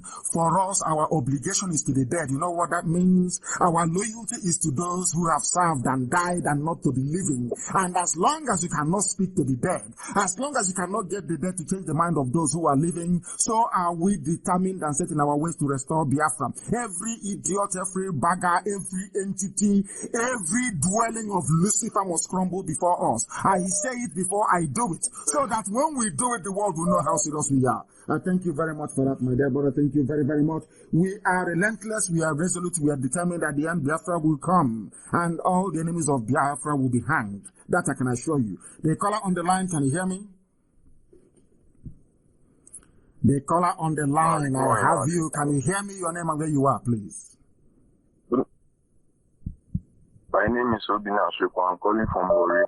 From Warri, please go ahead. Raise your voice for us. Don't be afraid. Raise your voice. Nothing will happen to you. Obina from Warri, raise your voice and speak. The world is listening. Go ahead. Yeah. Mazi, I want to ask you 2 questions, sir. Go ahead. Yes, the first question is, because I'm from Enugu, my parents are from Enugu. So the first question is this. They do collect land from people in Enugu that is from government to do dam or stuff like that. And for like 2 years or 3 years, they will not be doing anything. They will just take the land. You can't take the land back, you know. So what I'm asking is, if Biafra comes, will those land be given back to the poor masses? Every land that is taken from our people will be handed back to them, because in our land where we come from, land doesn't belong to government. And in Biafra land, land will not belong to government either. All this land used, all this garbage, land belongs to the people of that very place, people who are indigenous to that very place. Every land stolen, taken, confiscated by this present bunch of how can I put it, should I say, you cannot even reform them. Every land taken by this bunch of criminals will be returned to our people. It will be returned, or compensation paid. Adequate compensation paid. Biafra is going to be a land of the free. Even the poorest man in the village, his or her interests will be protected. Because in a land where you're not going to have siren, people using siren, people saying, commissioners, ministers will be going to work on public transport. So where are you going to do your big man? Whose land are you going to collect when everybody is equal before the Lord and before God in heaven? Thank you very much for that. Thank you. All the land stolen will be returned back to our people. They must understand that we are not going to run a government of gangsters. Biafra land will be governed by the rule of law, because to start with, the police will not carry any guns anyway. There will be no guns. The military you cannot see. The Biafran army, in fact, if you see them, you start celebrating. Because you can't see them. They'll be in their barracks, they'll be at the borders, making sure that Fulani Janjaweed terrorists do not come in. That will be nothing like Mieti Allah in Biafra. Nothing like that rubbish. That is their job. You can't see the army, and the police is unarmed. So who are you going to intimidate?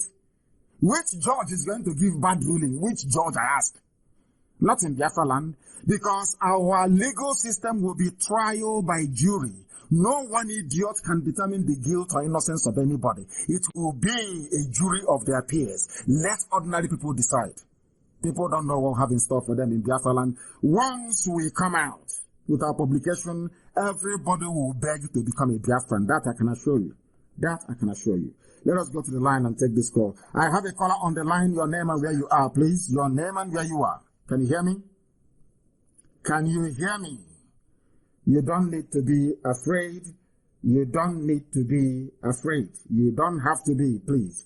The caller on the line, can you hear me? Yeah, good morning, sir. Good morning to you. Please, your name and where you're calling from. You go straight to your question, if you may. Yeah, my name is Nwachukwu Justice. I'm from Imo State, Biafra land. There is nothing like Imo State. Where do you come from? Where is your hometown, please?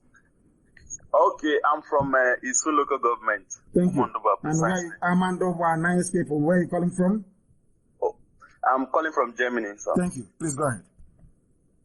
Sir, before I commence on my question, I want to hit a few points. It's about the killings that have been going on in Biafra land, and to be precise, this very one that happened the 2 weeks ago in Emene. I've been watching to see if any of our government will come up and condemn this killing publicly. But none of them come up, like none of them was bold enough, not even the ministers, not even the lawmaker, except Senator Baribe and one other person who happened to resign as a result of the killing. So, but our government, our governors, the people, our number one citizens in the state, none of them come up publicly to condemn this killing. And this seems that they are really in support of what is going on. They are really honoring their masters, the Fulanis.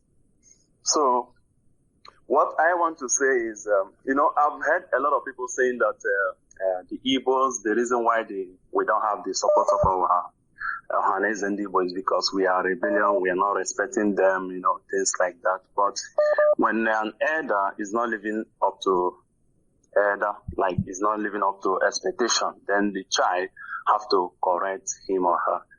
So, my question now is, what are we doing, or what are we going to do now in order to address, we have to hold our people accountable, especially our governors, because the Fulanis cannot enter our land if the governor does not permit them. So it is the governors that give them this, the privilege, that giving them the enablement to enter our land and persecute our people. And, there was something that happened years ago in Russia when, I think a week to the eve of a Russian election, there was something President Putin said when he was unveiling his new arsenal. He made a comment that they have been calling the attention of the global to see them as a global power also, but nobody wants to listen to them. But now that they have to listen. You know why? Because he have adopted a new strategy. He unveiled new weapon. And this very weapon called the attention of the world. Everybody was scared. Even America. Now everybody went out talking about Russia. Now they are listening to Russia. So what I'm saying is, in a sense, is what are we going to do? Because we need to hold these people accountable. So in doing this, we need to strategize. We need to bring out a resolution how to go after this, our government, how to make them to pay for everything they did to our people. Because we can't just sit down and allow them to run the government, run our land the way they want it, just the way the Fulani pleases. Because if you ask me, I'm not blaming the Fulanis. Because if I blame, my dear brother, please, your 2 minutes is up. I blame our people. I'm not blaming any Fulani. I blame Fulani when they use their army uniform and police uniform to come and kill. And we hope that Britain will cover up for them as usual. I blame the cowards in our midst, people who no longer speak the truth, people who are afraid of speaking the truth.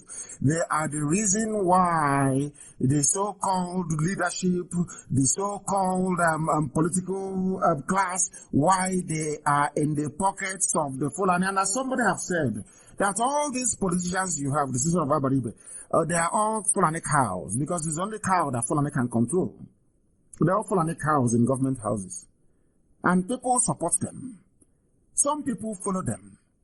And why they do, I have no idea. Of course, it's because of that same climate and culture of fear.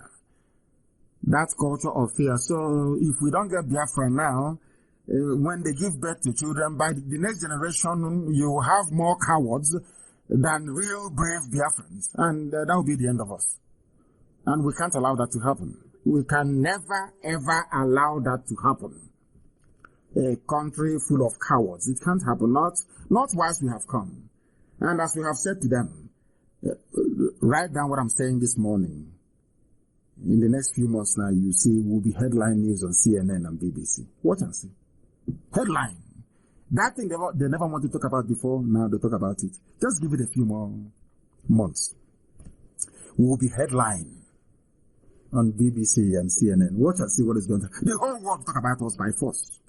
Because we kept quiet, the killings, arrests, very soon, we'll start with them. Anywhere they come to kill us, they will die. That's number one. Number two, there will be no checkpoints on our land. You watch and see what's going to happen. And there will be no armed robbery and no kidnapping. If you're caught doing armed robbery or kidnapping, you will go down. I'm telling you, we are going to remove their useless checkpoints. Not because, people can start doing armed robbery. And as I told you, in Oba today, is there any cultism in Oba anymore? Is there any cultism in Oba? None. The same way I should say that one day, you will see there will be no more Sabo. We will set an example with only one saboteur and the rest will learn. So all of you should be prepared. Because there will be international condemnation and there will be pressure. All of you should be prepared for what is to come. Not you. People say, go ahead, we are with you. When the heat, starts coming from the enemy camp, then you back out. No.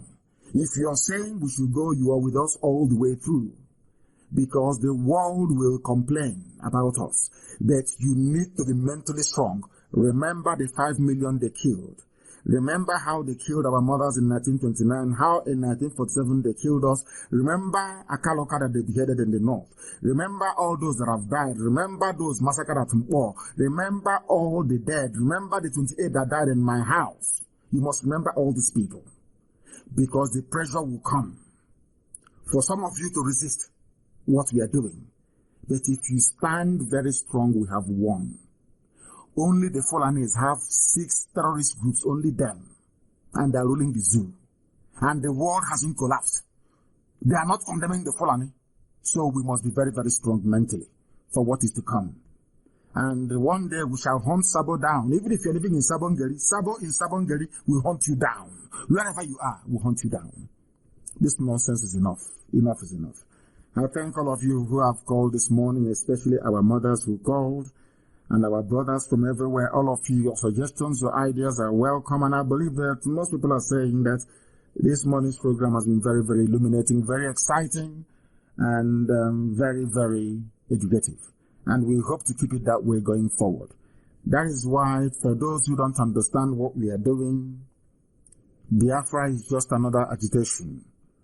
But we know what we are doing. We know that Nigeria never existed, that only a fool can call him or herself a Nigerian.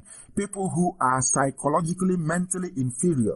People who think that only a white man can bring a source of knowledge and enlightenment to them. To those idiots, we are saying to us that Biafra is a religion.